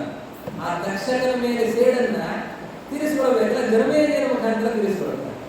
ಜನಮೇಜಯನ ತಂದೆ ಪರೀಕ್ಷಿತ ರಾಜ, ಆ ಪರೀಕ್ಷಿತ ರಾಜ ಬೇಟೆಗೆ ಅಂತ ಹೋದ ಸಂದರ್ಭದಲ್ಲಿ ಆವಾಗ ಶಮೀಕ ಋಷಿಗಳ ಕೊರಳಿಗೆ ಸತ್ತ ಹಾವನ್ನು ಹಾಕ್ತಾ ಇದ್ದಾರೆ. ಯಾಕೆ? ಬಾಯಾರಿಕೆ ಆಗಿದೆ, ಶಮೀಕರು ನೀರು ಕೊಡಲಿಲ್ಲ, ಸಿಟ್ಟು ಬಂತು, ಸತ್ತ ಹಾವು. ಅವರು ಅಸಂಪ್ರಜ್ಞಾನ ಸಮಾಧಿಯಲ್ಲಿದ್ದಾರೆ, ಅವರಿಗೆ ಎಚ್ಚರವೇ ಇಲ್ಲ, ಗೊತ್ತೇ ಇಲ್ಲ. ರಾಜ ಬಂದದ್ದು ಗೊತ್ತಿಲ್ಲ, ನೀರು ಕೇಳಿದ್ದು ಗೊತ್ತಿಲ್ಲ. ಶೃಂಗಿ ಬಾಲಕ ನೋಡಿ ಅವನು ಸಿಟ್ಟು ಮಾಡಿಕೊಂಡು ಅವನು ಪುಟ್ಟ ಬಾಲಕ ಶಾಪವನ್ನು ಕೊಟ್ಟ. ತಕ್ಷಕ ಕಚ್ಚಿ ನೀನು 7 ದಿವಸ ಸಾಯಬೇಕು. ಅವನು ತಕ್ಷಕ ಅಂದ್ರೆ ಹೇಳಬೇಕಾ? ಅವನು ತಕ್ಷಕದಿಂದ ನೀನು ಸಾಯಬೇಕು ಅಂತ ಶೃಂಗಿ ಹೇಳ್ತಾನೆ. ತಕ್ಷಕ 7ನೇ ದಿವಸ ಬಂದು ಕಚ್ತಾ ಇದ್ದಾನೆ. ಅದು ಹಣ್ಣಿನ ಒಳಗೆ ಹುಳದ ರೂಪದಲ್ಲಿ ಬಂದು ಆ ಹಣ್ಣನ್ನ ಯಾರೋ ಬಂದು ಅವರು ಮುಂದೆ ಇಟ್ಟಾಗ ಆ ಹಣ್ಣನ್ನು ಇವರು ಕೈ ಹಿಡಿದುಕೊಂಡಾಗ ಹುಳ ದೊಡ್ಡದಾಗಿ ಆ ತಕ್ಷಕ ಬಂದು ಪರೀಕ್ಷೆಗಳನ್ನು ನಡೆಸ್ತಾನೆ. ಕಚ್ಚುವ ಮೊದಲೇ ಪರೀಕ್ಷಿತರಾಗ ಯೋಗ ಮಾರ್ಗದಿಂದ ಸುಷುಮ್ನಾ ನಾಡಿಗೆ ಬಂದು ಬ್ರಹ್ಮ ರಂಧ್ರ ಸ್ಥಾನಕ್ಕೆ ಬಂದಿದ್ದಾನೆ. ಶರೀರವನ್ನು ಬಿಟ್ಟು ಉತ್ಕ್ರಮಣ ಮಾಡಬೇಕು, ತನ್ನ ಯೋಗ ಮಾರ್ಗದಿಂದಲೇ ಉತ್ಕ್ರಮಣ ಮಾಡುವ ಕಾಲದಲ್ಲಿ ಅವನು ಕಚ್ಚಿದ್ದಾನೆ. ಹೀಗಾಗಿ ಅದು ಅಪಮೃತ್ಯು ಆಯಿತು ಅಂತ ಅಲ್ಲ. ತಕ್ಷಕ ಕಚ್ಚಿದ್ದು ಹೌದು, ಅವನು ಸತ್ತಿದ್ದು ಹೌದು. ಆದರೆ ತಕ್ಷಕದಿಂದ ಸತ್ತ ಅಂತ ಅನ್ನೋದು ಲೋಕಕ್ಕೆ ಕಂಡಿದೆ. ಧ್ಯಾನ ಮಾರ್ಗದಿಂದ ಅವನು ದೇಹವನ್ನು ಬಿಡ್ತಾ ಇದ್ದಾನೆ. ಅದು ಕೊನೆಯ ಜನ್ಮ ಅಪಮೃತ್ಯು ಆಯಿತು ಅಂತಂದ್ರೆ ಅದು ಅನಿಷ್ಟ. ಅಪಮೃತ್ಯು ಆಗಿದ್ದಲ್ಲ ಅವನಿಗೆ. ಯೋಗ ಮಾರ್ಗದಿಂದ ದೇಹ ಬಿಡ್ತಾ ಇದ್ದಾನೆ. ತಕ್ಷಣವೂ ಆ ಕಾಲದಲ್ಲಿ ಕಚ್ಚಿದ್ದಾನೆ. ಆ ರೀತಿಯಲ್ಲಿ ಆ ಪರೀಕ್ಷಿತರಾಗಿ ದೇಹವನ್ನು ಬಿಡ್ತಾ ಇದ್ದಾರೆ. ಈ ನೆಪವನ್ನು ಇಟ್ಟುಕೊಂಡು ಈ ಉದಂಕರವನ್ನು ಅಲ್ಲಿ ಹೇಳ್ತಾ ಇದ್ದಾರೆ. ಈ ಸರ್ಪಗಳ ಇನ್ನೊಂದು ಅದ್ಭುತವಾದಂತಹ ಕಥೆಗಳು. ಈ ಸರ್ಪಗಳ ಇತಿಹಾಸವನ್ನು ಹೇಳ್ತಾ, ಈ ಸರ್ಪಗಳಿಗೂ ಮತ್ತೆ ಗರುಡನಿಗೂ ಇರುವಂತಹ ದ್ವೇಷ, ಇದಕ್ಕೇನು ಕಾರಣ ಅದನ್ನೆಲ್ಲ ಕಥೆಯನ್ನು ಹೇಳ್ತಾರೆ. ಸರ್ಪಗಳಿಗೆಲ್ಲ ತಾಯಿ ಕದ್ರು, ಪಕ್ಷಿಗಳಿಗೆ ತಾಯಿ ವಿನತ. ಕಶ್ಯಪ ಋಷಿಗಳಿಗೆ 13 ಜನ ಮಡದಿಯರು. ಇಡೀ ಬ್ರಹ್ಮಾಂಡದಲ್ಲಿ ಎಲ್ಲ ಬೆಳವಣಿಗೆಯಾದದ್ದು ಕಶ್ಯಪ ಸಂತಾನ. ಕಶ್ಯಪರಿಗೆ ವಿನತ ಅಂತನ್ನೋದ್ರಿಂದ ಪಕ್ಷಿಗಳು ಬರ್ತಾರೆ. ಅದರಲ್ಲಿ ಮೊದಲು ಹುಟ್ಟಿದ್ದು ಅರುಣ, ಆಮೇಲೆ ಹುಟ್ಟಿದ್ದು ಗರುಡ. ಅರುಣ ಅಂದರೆ ಸೂರ್ಯ ಸಾರಥಿ, ಎರಡನೆಯದವನು ಗರುಡ. ಒಮ್ಮೆ ಈ ವಿನತ ಕತ್ರವರಿಬ್ಬರೂ ಕೂಡ ಅವರು ಹೀಗೆ ಮಾತಾಡಿಕೊಂಡು ಅಕ್ಕ ತಂಗಿಯರು ಅವರು ಹೋಗ್ತಾ ಇದ್ದಾರೆ. ಅಲ್ಲೊಂದು ದೂರದಲ್ಲಿ ಉಚ್ಚೇಶ್ವರ ಕುದುರೆಯನ್ನು ನೋಡ್ತಾರೆ. ಬಿಳಿಯಾಗಿ ಕುದುರೆ, ಎಂಥ ಬಿಳಿಯಾಗಿದೆ ಅಂತಾರೆ. ಆವಾಗ ವಿನತೆ ಹಾಗೆ ಕದ್ರು ಅಂತಾರೆ, ಇಲ್ಲ ಬಾಲ ಮಾತ್ರ ಕಪ್ಪಾಗಿದೆ ಅಂದ್ರೆ ಇವ್ರು ಹೇಳ್ತಿ ವಿಪರೀತವಾಗಿ ಹೇಳಬೇಕ. ಅಕ್ಕ ತಂಗಿಯರೇ ಆದಾಗ ಪ್ರೀತಿ ಇರುತ್ತೆ, ಅದೇ ಅವರ ಸೌತಿಯರಾದಾಗ ಮಾತ್ಸರ್ಯ ಇರುತ್ತೆ. ಕಶ್ಯಪ ಋಷಿಗಳ ಮಡದಿಯರಾಗಿದ್ದಾರೆ ಅವರು ಎಲ್ಲರೂ ಕೂಡ ಅಕ್ಕ ತಂಗಿಯರೇ. ಆದರೆ ಕಶ್ಯಪ ಋಷಿಗಳ ಮಡದಿಯರು ಸೌತಿ ಮಾತ್ಸರ್ಯ. ಅದಕ್ಕೆ ಕದ್ರು ಹೇಳ್ತಾಳೆ ಬಾಲ ಕಪ್ಪಾಗಿದೆ, ವಿನತ ಅಂತಾಳೆ ಪೂರ್ಣ ಬಿಳಿಯಾಗಿದೆ. ಇಲ್ಲ ಪರೀಕ್ಷೆ ಮಾಡಿಬಿಡೋಣ. ಇವ್ರು ಏನ್ ಮಾಡ್ತಾಳೆ, ಕದ್ರು ಮಕ್ಕಳು ಕರೀತಾಳೆ ಸರ್ಪಗಳನ್ನು, ಕಾಳ ಸರ್ಪಗಳು, ಅತ್ಯಂತ ಕಪ್ಪು ಸರ್ಪಗಳು. ನೀವು ಹೋಗಿ ಬಾಲ ಸುಟ್ಕೊಳ್ಬೇಕು. ಹೇಗೆ ಸುಟ್ಕೊಳ್ಬೇಕು ಅಂದ್ರೆ ನೀವು ಇದ್ದೀರಿ ಅಂತ ಗೊತ್ತಾಗಬಾರ್ದು, ಬಾಲ ಕಪ್ಪು ಕಾಣಿಸ್ಬೇಕು, ನೀವು ಹಾಗೆ ಮಾಡಬೇಕು. ಇವ್ರ ಮಕ್ಕಳು ಸ್ವಲ್ಪ ದೂರಕ್ಕೆ ಹೋದಾಗ ಅಲ್ಲಿ ಬಾಲ ಕಪ್ಪು ಕಾಣಿಸ್ತಾರೆ. ಇವರು ಒಪ್ಪಂದ ಏನು ಅಂತಂದ್ರೆ, ನೀನು ಹೇಳಿದ ಸತ್ಯ ಆದರೆ ನಾನಿನ್ ದಾಸಿ ಆಗ್ತೇನೆ, ನಾನು ಹೇಳಿದ ಸತ್ಯ ಆದರೆ ನೀನು ನನ್ನ ದಾಸಿ ಆಗ್ತೇನೆ. ವಿನತೆ ಅನಿವಾರ್ಯವಾಗಿ ಕರ್ತೃವಿನ ದಾಸಿಯಾಗಿ ಬಿಡ್ತಾಳೆ. ಅಕ್ಕ ತಂಗಿಯರು ದಾಸಿ, ಒಬ್ಬಳು ದಾಸಿ ಇನ್ನೊಬ್ಬಳು ಒಡತಿ ಆಗಿದ್ದಾರೆ. ಆವಾಗ ಆಮೇಲೆ ಸರ್ಪಗಳು ಮೊದಲು ಹುಟ್ಟಿವೆ. ಇವಳಿಗೆ ಮಾತ್ಸರ್ಯ ಬಂತು. ಅಯ್ಯೋ, ನನಗಿಂತ ಮೊದಲು ಅವಳು ಮಕ್ಕಳನ್ನು ಪಡೆದುಬಿಟ್ಟಿದ್ದಾಳೆ. ಮೊಟ್ಟೆಯನ್ನು ಇಟ್ಟು ಮೊಟ್ಟೆಯಿಂದ ಸರ್ಪಗಳು ಬಂದಿದೆ. ನನಗಿಂತ ಮೊದಲು ಮಕ್ಕಳನ್ನು ಪಡೆದಿದ್ದಾಳಲ್ಲ ಅಂತ ಮಾತ್ಸರ್ಯದಿಂದ ಇವಳು ಏನ್ ಮಾಡ್ತಾಳೆ ವಿನತೆ, ಅವಳು 2 ಮೊಟ್ಟೆ ಇಟ್ಟಿದ್ದಾಳೆ. ಅದರಲ್ಲಿ ಒಂದು ಮೊಟ್ಟೆಯನ್ನ ಒಡೆದು ಬಿಡುತ್ತಾಳೆ, ಮೊದಲಿಗೆ ತಾನೇ ಒಡೆದು ಬಿಡುತ್ತಾಳೆ. ಒಡೆದಾಗ ಒಂದು ಪಕ್ಷಿ ಬರುತ್ತದೆ, ಅದರ ಹೆಸರು ಅರುಣ. ಸೊಂಟದ ಕೆಳಭಾಗ ಬೆಳೆದೇ ಇಲ್ಲ, ಕಾಲು ಬೆಳೆದೇ ಇಲ್ಲ. ಬೈತಾನೆ ಅರುಣ, ಅಮ್ಮ ಎಂಥ ಕೆಲಸ ಮಾಡಿದೆ, ಕಾಲಿಲ್ಲದ ಮಗನನ್ನು ಹಡೆದಿದ್ದಿ, ನಿನ್ನ ಸವತಿಯ ಮಾತ್ಸರ್ಯದಿಂದ ನನ್ನ ಕಾಲು ಕಳೆದು ಹಾಕಿದ್ದೀನಿ. ನೀನು ನನ್ನ ತಮ್ಮನಿಗೆ ಹಾಗೆ ಮಾಡಬೇಡ, ತಮ್ಮ ಪೂರ್ಣ ಬೆಳವಣಿಗೆ ಹೊಂದಿದ ಮೇಲೆ ಮೊಟ್ಟೆ ಹೊಡಿತೀವಿ. ಸರಿ, ಆಮೇಲೆ ಕಾಲಕ್ರಮೇಣ ಮೊಟ್ಟೆ ಹೊಡಿತದೆ ಗರುಡ. ಅಲ್ಲಿ ಬರ್ತಾರೆ. ಗರುಡ ಬಂದು ಆ ಗರುಡ ಪರಮಾತ್ಮನ ಕುರಿತಾಗಿ ತಪಸ್ಸನ್ನು ಮಾಡಿ ಪರಮಾತ್ಮನ ವಾಹನ ಆದದ್ದು. ನಾಗಗಳಲ್ಲಿ ಶೇಷದೇವರು ಪರಮಾತ್ಮನ ಕುರಿತು ತಪಸ್ಸನ್ನು ಮಾಡಿ ಪರಮಾತ್ಮನ ಹಾಸಿಗೆ ಆಗ್ತಾ ಇದ್ದಾರೆ. ಈ ಗರುಡ ದೇವರು ನೋಡ್ತಾರೆ ಯಾವಾಗಲೂ ಕೂಡ. ಅವರ ತಾಯಿ ಯಾವಾಗಲೂ ಕತ್ತಲಿಗೆ ಸೇವೆ ಮಾಡ್ತಾ ಇರ್ತಾರೆ. ಅಮ್ಮ ನಿನ್ನ ಒಡತಿ ಅಂತಂದ್ರೆ ಅವಳೇನು ಒಡತಿ ನಾನು ಸೇವೆ ಮಾಡೋ ಹಾಗಾಗಿದೆ ಅಂತ ತನ್ನ ಕಥೆ ಹೇಳ್ತಾಳೆ. ಹೀಗಾಯ್ತು, ಹೌದಾ, ಹಾಗಾದ್ರೆ ನಾನು ಏನಾದ್ರು ಮಾಡಿ ಪರಿಹಾರ ಮಾಡಬೇಕು ಅಂತ ತಾಯಿಯ ದಾಸ್ಯ ಮೋಚನೆಗಾಗಿ ಗರುಡ ಅವರಿಗೆ ಕತ್ತಲಿನ ಹಂತ ಕೇಳ್ತಾರೆ. ಚಿಕ್ಕಮ್ಮ, ನನ್ನ ತಾಯಿ ದಾಸ್ಯದಿಂದ ಬಿಡುಗಡೆಯನ್ನು ಹೊಂದಬೇಕಾಗಿದೆ, ಅದಕ್ಕೆ ಏನ್ ಮಾಡಬೇಕು ಹೇಳ್ತೇನೆ ಅಂತ ಹೇಳಿ ಕತ್ತಲು ತನ್ನ ಮಕ್ಕಳನ್ನೆಲ್ಲ ಕರೆದು ಅವನು ಕೇಳ್ತಾ ಇದ್ದಾನೆ. ಏನಾದ್ರು ಭಾರಿ ಕೇಳೋಣ, ಏನಾದ್ರು ತನ್ನ ತಾಯಿಯ ದಾಸ್ಯ ಮೋಚನೆ ಆಗಬೇಕು ಅಂತ ಅದಕ್ಕೆ ಏನು ಕೇಳೋಣ. ಸರಿ, ಅವೆಲ್ಲ ವಿಚಾರ ಮಾಡಿ ಹೇಳ್ತಾರೆ. ಅಮೃತವನ್ನು ಕೇಳಿಬಿಡೋಣ. ಅಮೃತವನ್ನ ನಾವು ಪಡೆದ್ರೆ ನಮಗೆ ಸಾವು ಇರೋದಿಲ್ಲ, ಅಮೃತವೇ ಇರೋದಿಲ್ಲ, ಚೆನ್ನಾಗಿರುತ್ತೆ. ಸರಿ, ಅಮೃತವನ್ನು ನೀನು ತಂದುಕೊಟ್ಟಿ ಅಂತಾದ್ರೆ ನಿನ್ನ ತಾಯಿಯ ದಾಸ್ಯ ಮೋಚನೆ ಆಗುತ್ತೆ ಅಂತ ಹೇಳೋದು. ಗರುಡ ಆಗಲಿ ಅಂತ ಹೇಳಿ ಕಶ್ಯಪರಿಗೆ ನಮಸ್ಕರಿಸಿ ಅವನಲ್ಲಿಂದ ಹೊರಡ್ತಾನೆ.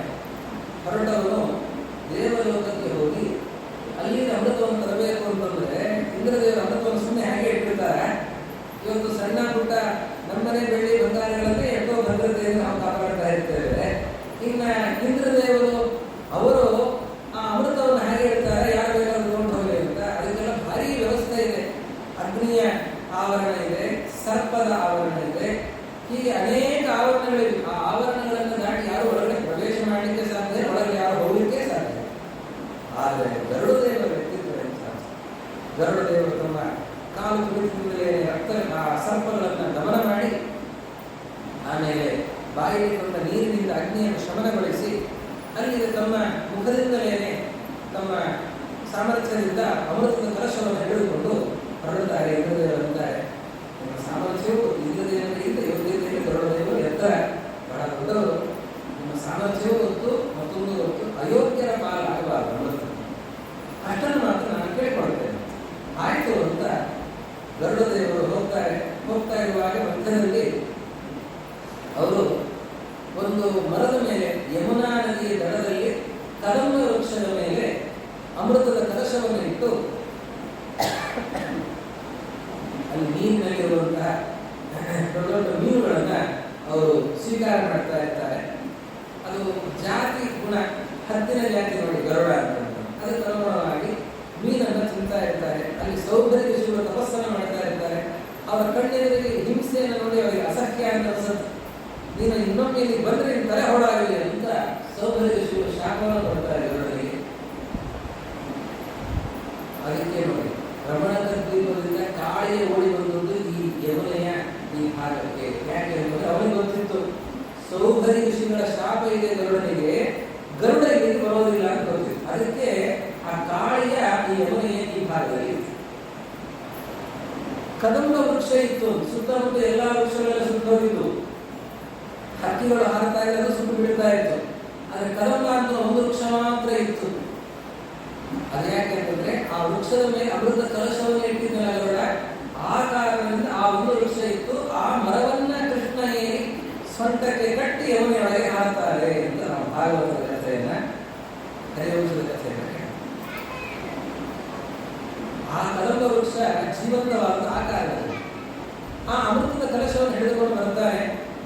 ಹಿಡಿದುಕೊಂಡು ಬಂದಾಗ ದರ್ಭೆಯನ್ನ ಹಾಸಿ ಅಂತ ಹೇಳ್ತಾರೆ. ದರ್ಭೆಯನ್ನು ಹಾಸಿದ್ದಾರೆ. ದರ್ಭೆಯ ಮೇಲೆ ಅಮೃತ ಕಲಶವನ್ನು ಇಡ್ತಾರೆ. ಎಲ್ಲರೂ ಓಡಿ ಬರ್ತಾರೆ, ಯಾರು ಮುಟ್ಟೋ ಹಾಗಿಲ್ಲ ಅಂತ. ಗರುಡ ಅಮೃತವನ್ನ ಯಾರು ಕೂಡ ಹಾಗೆ ಮುಟ್ಟೋ ಹಾಗಿಲ್ಲ. ಮೊದಲು ಹೇಳಿ, ನೀವು ಹೇಳಿದಂತೆ ನಾನು ಅಮೃತ ಕಲಶವನ್ನು ತಂದಿದ್ದೆ, ನನ್ನ ತಾಯಿಯ ದಾಸ್ಯ ಮೋಚನೆ ಆಯಿತು ಅಂತ ಹೇಳಿ ಎಲ್ಲರೂ ಬಹಳ ಸಂತೋಷ. ದಾಸ್ಯ ಮೋಚನೆ ಆಯಿತು ಅಂತ ಅಮೃತ ಕುಡಿಯಬೇಕು ಮತ್ತೆ ಬರ್ತದೆ. ಒಂದು ನಿಮಿಷ, ಇದು ಅಮೃತ ಅತ್ಯಂತ ಪವಿತ್ರವಾದ, ಇದು ಫಲ ಕೊಡಬೇಕು ಅಂತಂದ್ರೆ ಶುದ್ಧರಾಗಿ ಸ್ವೀಕಾರ ಮಾಡಬೇಕು. ಹಾಗೆ ಸ್ವೀಕಾರ ಮಾಡುವಂತೆ ಎಲ್ಲ ಹೋಗಿ ಸ್ನಾನವನ್ನು ಮಾಡಿಕೊಂಡು ಶುದ್ಧರಾಗಿ ಬಂದು ಸ್ನಾನವನ್ನು ಮಾಡಿಕೊಂಡು ಶುದ್ಧರಾಗಿ ಬಂದು ಅಮೃತವನ್ನ ತಗೊಳ್ಬೇಕು. ಅವರೆಲ್ಲರೂ ಸ್ನಾನಕ್ಕೆ ಅಂತ ಹೋಗ್ತಾರೆ. ಗರುಡದೇವರು ಅಮೃತ ಕಲಶವನ್ನು ತಗೊಂಡು ಇಟ್ಟು ಅವ್ರು ಬರ್ತಾರೆ. ಬಂದು ನೋಡುವಾಗ ಅಮೃತ ಕಲಶ ತಾಯಿಯ ಆ ಕಡೆ ವಿನತೆಯ ದಾಸ್ಯ ಮೋಚನೆ ಆಯಿತು. ಅಮೃತವನ್ನು ಬಯಸಿದ್ರು, ಅಮೃತ ಕಲಶ ಬಂತು, ಅಮೃತ ಸಿಗಲಿಲ್ಲ ಅವರಿಗೆ. ಅಯ್ಯೋ ಅಮೃತ ಸಿಗಲಿಲ್ಲ ಅಂತ ಹೇಳಿ ಅಮೃತ ಕಲಶವನ್ನು ಇಲ್ಲೇ ಇಟ್ಟಿದ್ರಲ್ಲ ಅಂತ ಹೇಳಿ ಅಲ್ಲಿ ದರ್ಭೆಯನ್ನು ನೆತ್ತಾ ಇದ್ದಾರೆ. ದರ್ಭೆಯನ್ನು ನೆಕ್ಕಿದ್ದಕ್ಕೆ ನಾಲಿಗೆ ಸೀಳು ಹೋಯಿತು. ಅದಕ್ಕೆ ಸರ್ಪಗಳಿಗೆ 2 ನಾಲಿಗೆ. ಸರ್ಪಗಳಿಗೆ 2 ನಾಲಿಗೆ ಯಾಕೆ ಅಂತಂದ್ರೆ ದರ್ಭೆಯನ್ನ ನೆಕ್ಕಿ ನಾಲಿಗೆಯನ್ನು ಸೀಳಿಕೊಂಡು 2 ನಾಲಿಗೆ ಆಯಿತು ಅಂತ ಇತಿಹಾಸ. ಹೀಗೆ ಆ ಸರ್ಪಗಳಿಗೂ ಇವರಿಗೂ ಒಂದು ವೈರ ಆವತ್ತಿನಿಂದ ಬೆಳೀತಾ ಬಂತು ಅಂತ ಹೇಳ್ತಾ ಈ ಒಂದು ಸಣ್ಣ ಘಟನೆಯನ್ನು ಹೇಳಿ ನಾನು ಮುಗಿಸ್ತೇನೆ. ಈ ಸೂತ ಪುರಾಣಿಕರು ಶೌನಕರಿಗೆ ಈ ಕಥೆಯನ್ನೆಲ್ಲ ಹೇಳುವಾಗ, ಸ್ವಾಮಿ ಇದನ್ನೆಲ್ಲ ಹೇಳ್ತಾ ಇದ್ದೀವಿ, ನಮ್ಮ ಹಿರಿಯರ ಕಥೆಯನ್ನು ಹೇಳಬೇಕು ಅಂತಂದಾಗ, ಹೌದು, ನಿಮ್ಮ ಹಿರಿಯರ ಕಥೆಯಲ್ಲಿಯೂ ಕೂಡ ಈ ಸರ್ಪಗಳಿಗೆ ಸಂಬಂಧಪಟ್ಟಂತಹ ಒಂದು ಘಟನೆ ಇದೆ, ಅದನ್ನ ನಾನು ಹೇಳ್ತೇನೆ ಅಂತ ಹೇಳಿ ಭೃಗು ಋಷಿಗಳು ಮೂಲಭೂತರಾಗಿ ಭೃಗು ಋಷಿಗಳು ಬಂದದ್ದೇ ಹೇಗೆ? ಅಗ್ನಿಗುಂಡದಿಂದಲೇ ಬರ್ತಾರೆ ಭೃಗು ಋಷಿಗಳು ವರುಣರಿಂದ. ವರುಣದೇವರು ಯಾಗವನ್ನು ಮಾಡ್ತಾ ಇರುವಾಗ ಅವರು ಭೃಗು ಋಷಿಗಳು ಬರ್ತಾರೆ. ಆ ಭೃಗು ಋಷಿಗಳಿಂದ ಅನಂತರದಲ್ಲಿ ವಂಶ ಬೆಳೆಯುತ್ತದೆ, ಭಾರ್ಗವ ವಂಶ ಅಂತ ಆಗ್ತದೆ. ಅಲ್ಲಿ ಬಂದಂಥವರು ಶವನ ಋಷಿಗಳು. ಭೃಗು ಋಷಿಗಳು ನಂತರದಲ್ಲಿ ಶವನ ಋಷಿಗಳು ಬರ್ತಾರೆ. ಚವನ ಋಷಿಗಳ ಕಥೆಯನ್ನು ಕೂಡ ಹೇಳ್ತಾರೆ. ಆ ಚವನ ಋಷಿಗಳು ಕಥೆ ಭಾಗವತದಲ್ಲಿ ಚವನ ಪ್ರಾಶ, ಚವನ ಋಷಿಗಳು ಅಶ್ವಿನಿ ದೇವತೆಗಳ ಅನುಗ್ರಹಕ್ಕೆ ಕಾರುಣ್ಯವನ್ನು ಪಡೆಯುತ್ತದೆ. ಆ ಚವನ ಋಷಿಗಳಿಗೆ ಪ್ರಮತಿ ಅಂತನೋ ಮಗ. ಆ ಪ್ರಮತಿ ಅಂತನೋವನಿಗೆ ಘೃತಾಕ್ಷಿ ಅಂತನೋ ಅಪ್ಸರಾ ಸ್ತ್ರೀಯಿಂದ ಒಬ್ಬ ಮಗ ಹುಟ್ಟುತ್ತಾನೆ. ಆ ಮಗನ ಹೆಸರು ರುರು ಅಂತ. ರುರು ಅಂತನ್ನೋದು ಆ ಮಗನ ಹೆಸರು. ಆ ರುರು ಅವನು ಗುರುಕುಲ ವಿದ್ಯಾಭ್ಯಾಸವನ್ನು ಮುಗಿಸಿಕೊಂಡು ಬರ್ತಾನೆ. ವಿದ್ಯಾಭ್ಯಾಸ ಮುಗಿಸ್ಕೊಂಡು ಬಂದಿದ್ದಾನೆ, ಸ್ನಾತಕನಾಗಿ ಬಂದಿದ್ದಾನೆ. ಆವಾಗ ಅವರ ಆಶ್ರಮದ ಹತ್ತಿರ ಒಬ್ಬ ಸ್ಥೂಲಕೇಶ ಅಂತನೋ ಋಷಿಗಳು. ಆ ಸ್ಥೂಲಕೇಶ ಅಂತನೋ ಋಷಿಗಳ ಮಗಳು ಒಬ್ಬಳು, ಅವಳ ಹೆಸರು ಪ್ರಮದ್ವರ. ಆ ಪ್ರಮದ್ವರ ಸ್ಥೂಲಕೇಶರಿಗೆ ಹುಟ್ಟಿದ ಮಗಳಲ್ಲ, ಅವರು ಸಾಕಿದ ಮಗಳು. ಅವಳು ವಿಶ್ವಾವಸು ಅಂತನೋ ಗಂಧರ್ವ. ಹಾಗೆ ಮೇನಕ ಅಂತ ಅಪ್ಸರಾ ಸ್ತ್ರೀಗೆ ಹುಟ್ಟಿದಂಥವಳು ಅವಳು ಪ್ರಮದ್ವರ, ಬಹಳ ಸುಂದರಿ. ಆ ಮೇನಕ್ಕೆ ಈ ಮಗಳನ್ನ ಶಕುಂತಲೆಯನ್ನು ಬಿಟ್ಟು ಹೋದಂತೆ, ಈ ಶಕುಂತಲೆ ಕಥೆ ನಾಳೆ ಬರುತ್ತೆ. ಇವಳನ್ನು ಕೂಡ ಪ್ರಮದ್ವರೆಯನ್ನು ಕೂಡ ವಿಶ್ವಾವಸು ಮೇನಕೆಯರು ಬಿಟ್ಟು ಹೋಗಿದ್ದಾರೆ. ಕಾಡಿನಲ್ಲಿ ಇದ್ದ ಆ ಸಣ್ಣ ಹೆಣ್ಣು ಮಗಳನ್ನ ಸ್ಥೂಲಕೇಶ್ವರ ಶಿವರು ತಮ್ಮ ಆಶ್ರಮಕ್ಕೆ ಕರೆದುಕೊಂಡು ಬಂದು ಚೆನ್ನಾಗಿ ಬೆಳೆಸ್ತಾರೆ. ಆ ಪ್ರಮದ್ವರೆ ಬೆಳೆದು ನಿಂತಿದ್ದಾಳೆ. ಅವಳನ್ನ ಈ ಸ್ಥೂಲಕೇಶರು ರುರುವಿಗೆ ಕೊಟ್ಟು ಮದುವೆ ಮಾಡಬೇಕು ಅಂತ ಅಪೇಕ್ಷೆ ಪಡ್ತಾರೆ. ರುರು ಆ ಪ್ರಮದ್ವರೆಯನ್ನು ಅಪೇಕ್ಷೆ ಪಡ್ತಾನೆ. ಪ್ರಮದ್ವರೆಯನ್ನ ಮದುವೆ ಮಾಡಿಕೊಡ್ತೇನೆ ಎಂದು ಸ್ಥೂಲಕೇಶರು ಮಾತು ಕೊಟ್ಟಿದ್ದಾರೆ. ಇನ್ನೇನು ಮದುವೆ ವಾಣಿಷ್ಠೆ ಆಗಿದೆ. ಪ್ರಮದ್ವರೆಯನ್ನ ರುರುವಿಗೆ ಕೊಟ್ಟು ಮದುವೆ ಮಾಡುವುದು ಅಂತ ನಿಶ್ಚಿತಾರ್ಥ ಆಗಿದೆ. ನಿಶ್ಚಿತಾರ್ಥ ಆಗಿದೆ, ಮದುವೆ ಆಗಬೇಕು. ಯೋಗ್ಯವಾದ ಶುಭ ಮುಹೂರ್ತ ತೀರ್ಮಾನ ಆಗಿದೆ. ಆ ಮುಹೂರ್ತದಲ್ಲಿ ಮದುವೆ ಆಗಬೇಕು. ಪ್ರಮದ್ವರೆ ಹಾವು ಕಚ್ಚಿ ಮೃತರಾಗಿದೆ. ಅವಳು ಹೂ ತರಲಿಕ್ಕೆ ಅಂತ ಹೋದಾಗ ಒಂದು ಹಾವು ಕಚ್ಚಂತೆ ಪ್ರಮದ್ವರೆ ಮೃತರಾಗಿದೆ. ರುರುವಿಗೆ ಆ ಘಟನೆ ಗೊತ್ತಾಗುತ್ತೆ. ಘಟನೆ ಗೊತ್ತಾದ್ರೆ ಅವನು ಹಾಹಾಕಾರ ಮಾಡ್ತಾನೆ, ಎಳತಾನೆ, ದೇವತೆಗಳ ಪ್ರಾರ್ಥನೆ ಮಾಡ್ತಾನೆ, ಎಲ್ಲ ಆಗುತ್ತೆ. ಆವಾಗ ಒಂದು ಅಶರೀರವಾಣಿ ಆಗುತ್ತೆ. ಇದು ಅಕಾಲ ಮೃತ್ಯುವಿನಿಂದ ಹೋದದ್ದಲ್ಲ. ಪ್ರಮದ್ವರೆ ಕಾಲ ಮೃತ್ಯು ಆ ಸಂದರ್ಭದಲ್ಲಿ ಸರ್ಪ ಕಚ್ಚಿದೆ ಅನ್ನೋದು ನೆಪ ಮಾತ್ರ. ಕಾಲ ಮೃತ್ಯುವಿಂದಲೇ ಅವಳು ಹೋಗಿದ್ದಾಳೆ. ನೀನು ಏನು ಮಾಡಿದ್ರು ಅವಳು ಬದುಕಲ್ಲ. ಹಾಗಾದ್ರೆ ಅವಳು ಬದುಕಬೇಕು ಅಂದ್ರೆ ಏನ್ ಮಾಡಬೇಕು? ನಾನು ಅವಳನ್ನು ಮದುವೆ ಮಾಡಿಕೊಳ್ತೇನೆ ಅಂತ ನಾನು ಅಂದ್ಕೊಂಡಿದ್ದೆ. ಅವಳನ್ನ ಮದುವೆ ಆಗಲೇಬೇಕು. ಈಗ ಅವಳು ಬದುಕಬೇಕು, ಅದಕ್ಕೆ ಏನ್ ಮಾಡಬೇಕು? ಒಂದು ಉಪಾಯ ಇದೆ. ನಿನ್ನ ಜೀವನದ ಕೆಲವು ಭಾಗವನ್ನು ಅವಳಿಗೆ ಕೊಟ್ಟಿ ಅಂತಾದ್ರೆ ಆವಾಗ ಅವಳು ಬದುಕ್ತಾಳೆ. ಆವಾಗ ಅವನು ಪುಣ್ಯ ಹೇಳ್ತಾನೆ, ನನ್ನ ಜೀವನದ ಅರ್ಧಾಂಶವನ್ನು ನನ್ನ ಅರ್ಧಾಂಗಿನಿ, ಮುಂದೆ ಆಗುವ ಅರ್ಧಾಂಗಿನಿಗೆ ಕೊಡುತ್ತೇನೆ. ಪ್ರಮದ್ವರೆಗೆ ನಾನು ನನ್ನ ಜೀವನದ ಅರ್ಧಾಂಶವನ್ನು ಕೊಡುತ್ತೇನೆ, ಆಯುರ್ಭಾಗದ ಅರ್ಧಾಂಶವನ್ನು ಕೊಡುತ್ತೇನೆ. ನೋಡಿ, ನಾವು ಅನೇಕ ಕಥೆಗಳನ್ನು ಕೇಳಿದ್ದು. ಗೋಪಾಲದಾಸರು ಅವರು ಜಗನ್ನಾಥದಾಸರಿಗೆ ವಿಜಯದಾಸರ ಮಾತಿನಂತೆ ಆಯುಷ್ಯವನ್ನು ಕೊಟ್ಟ ಕಥೆಯನ್ನು ಕೇಳಿದ್ದೇವೆ. ಇತಿಹಾಸದಲ್ಲಿ ಅಂತಹ ಘಟನೆಗಳು ಕೆಲವು ನಡೆದಿದೆ. ಅದು ಇವತ್ತು ನಾವು ಬಯಸಿದ್ರೆ ಕೊಡ್ಲಿಕ್ಕೂ ಸಾಧ್ಯ ಇಲ್ಲ, ತಗೊಳ್ಳಿಕ್ಕೂ ಸಾಧ್ಯ ಇಲ್ಲ, ನಮ್ಗೆ ಆ ಶಕ್ತಿ ಇಲ್ಲ. ಋಣು ತನ್ನ ಜೀವನದ ಅರ್ಧ ಪಾಲನ್ನ ಪ್ರಮದ್ವರಿಗೆ ಕೊಟ್ಟಿದ್ದೇನೆ ಅಂತ ಹೇಳಿದರೆ ಮಲಗಿದ ವ್ಯಕ್ತಿ ಹೇಳುವಂತೆ ಪ್ರಮದ್ವರು ಎದ್ದು ಕೊಡ್ತಾರೆ. ಆಮೇಲೆ ಮದುವೆ ಆಗತ್ತೆ. ಋಣುವಿಗೆ ಸರ್ಪ ಕಚ್ಚಿ ಸತ್ತಿದ್ದು ಅನ್ನೋದಕ್ಕಾಗಿ ಸರ್ಪಗಳ ಜಾತಿ ಮೇಲೆ ಸಿಟ್ಟು ಬರುತ್ತೆ. ಅವನು ಎಲ್ಲಾ ಸರ್ಪಗಳನ್ನು ಕೊಲ್ತಾ ಹೋಗ್ತಾ ಇರ್ತಾನೆ. ಆವಾಗ ಒಂದು ಡುಂಡುಮ ಅನ್ನುವ ಒಂದು ಅದನ್ನು ಕೊಲ್ಲಿಕ್ಕೆ ಅಂತ ಹೋದಾಗ ಅದು ಹೇಳುತ್ತೆ, ಯಾಕೆ ಸುಮ್ಮನೆ ನಾನು ಕೊಲ್ತಾ ಇದ್ದೀರಿ, ನನ್ನಲ್ಲಿ ವಿಷ ಇಲ್ಲ, ಏನಿಲ್ಲ. ಸರ್ಪ ಹೆಸರು ಮಾತ್ರಕ್ಕೆ ಕೊಲ್ಲೋದ, ವಿಷ ಇಲ್ಲ, ಏನಿಲ್ಲ. ಎಲ್ಲಾ ಸರ್ಪಗಳಿಗೂ ವಿಷ ಇರೋದಿಲ್ಲ, ಕೆಲವು ಸರ್ಪಗಳಿಗೆ ವಿಷ ಇರ್ತದೆ. ವಿಷ ಇದ್ದ ಸರ್ಪಗಳು ಸುಮ್ಮನೆ ಕಚ್ಚೋದಿಲ್ಲ.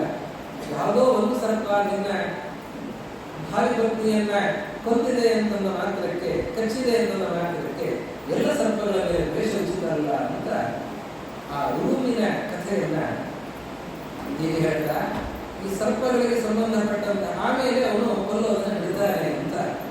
ನಿಮ್ಮ ವಂಶದಲ್ಲಿ, ಈ ಶೌನಕರ ವಂಶದಲ್ಲಿ ಹಿಂದೆ ಬಂದಂಥವನು ಆ ಋಣು, ಅವನ ಕಥೆಯನ್ನು ಹೇಳ್ತಾ, ಈಗ ಈ ಸರ್ಪಸತ್ರ ಜನಮೇಜಯ ರಾಜ ಇದನ್ನು ಮಾಡಲಿಕ್ಕೆ ಹೊರಟಿದ್ದಾನೆ. ಆ ಸನ್ನಿವೇಶ, ಆ ಸರ್ಪಸತ್ರ ಏನು ಆರಂಭ ಆಯಿತು, ಬುಧಂಕರ ಪ್ರೇರಣೆಯಿಂದ ಆರಂಭ ಆಯಿತು. ಒಬ್ಬರು ಪ್ರೇರಣೆ ಮಾಡಿ ಶುರು ಮಾಡಿಸ್ತಾರೆ, ಇನ್ನೊಬ್ಬರು ಬಂದು ನಿಲ್ಲಿಸ್ತಾರೆ. ಅವರು ಯಾರು ನಿಲ್ಲಿಸ್ತಾರೆ, ಹೇಗೆ ನಿಲ್ಲಿಸ್ತಾರೆ ಇತ್ಯಾದಿ ಕಥಾಭಾಗ. ಹಾಗೆ ಕುರುವಂಶದ ಆರಂಭ, ಕುರುವಂಶದ ಆರಂಭ ಅದರ ಚಿಂತನೆಯನ್ನ ನಾಳೆ ದಿವಸ ಮಾಡೋಣ ಅಂತ ಹೇಳ್ತಾ ಇವತ್ತಿನ ಕಥಾಭಾಗವನ್ನು ಶ್ರೀ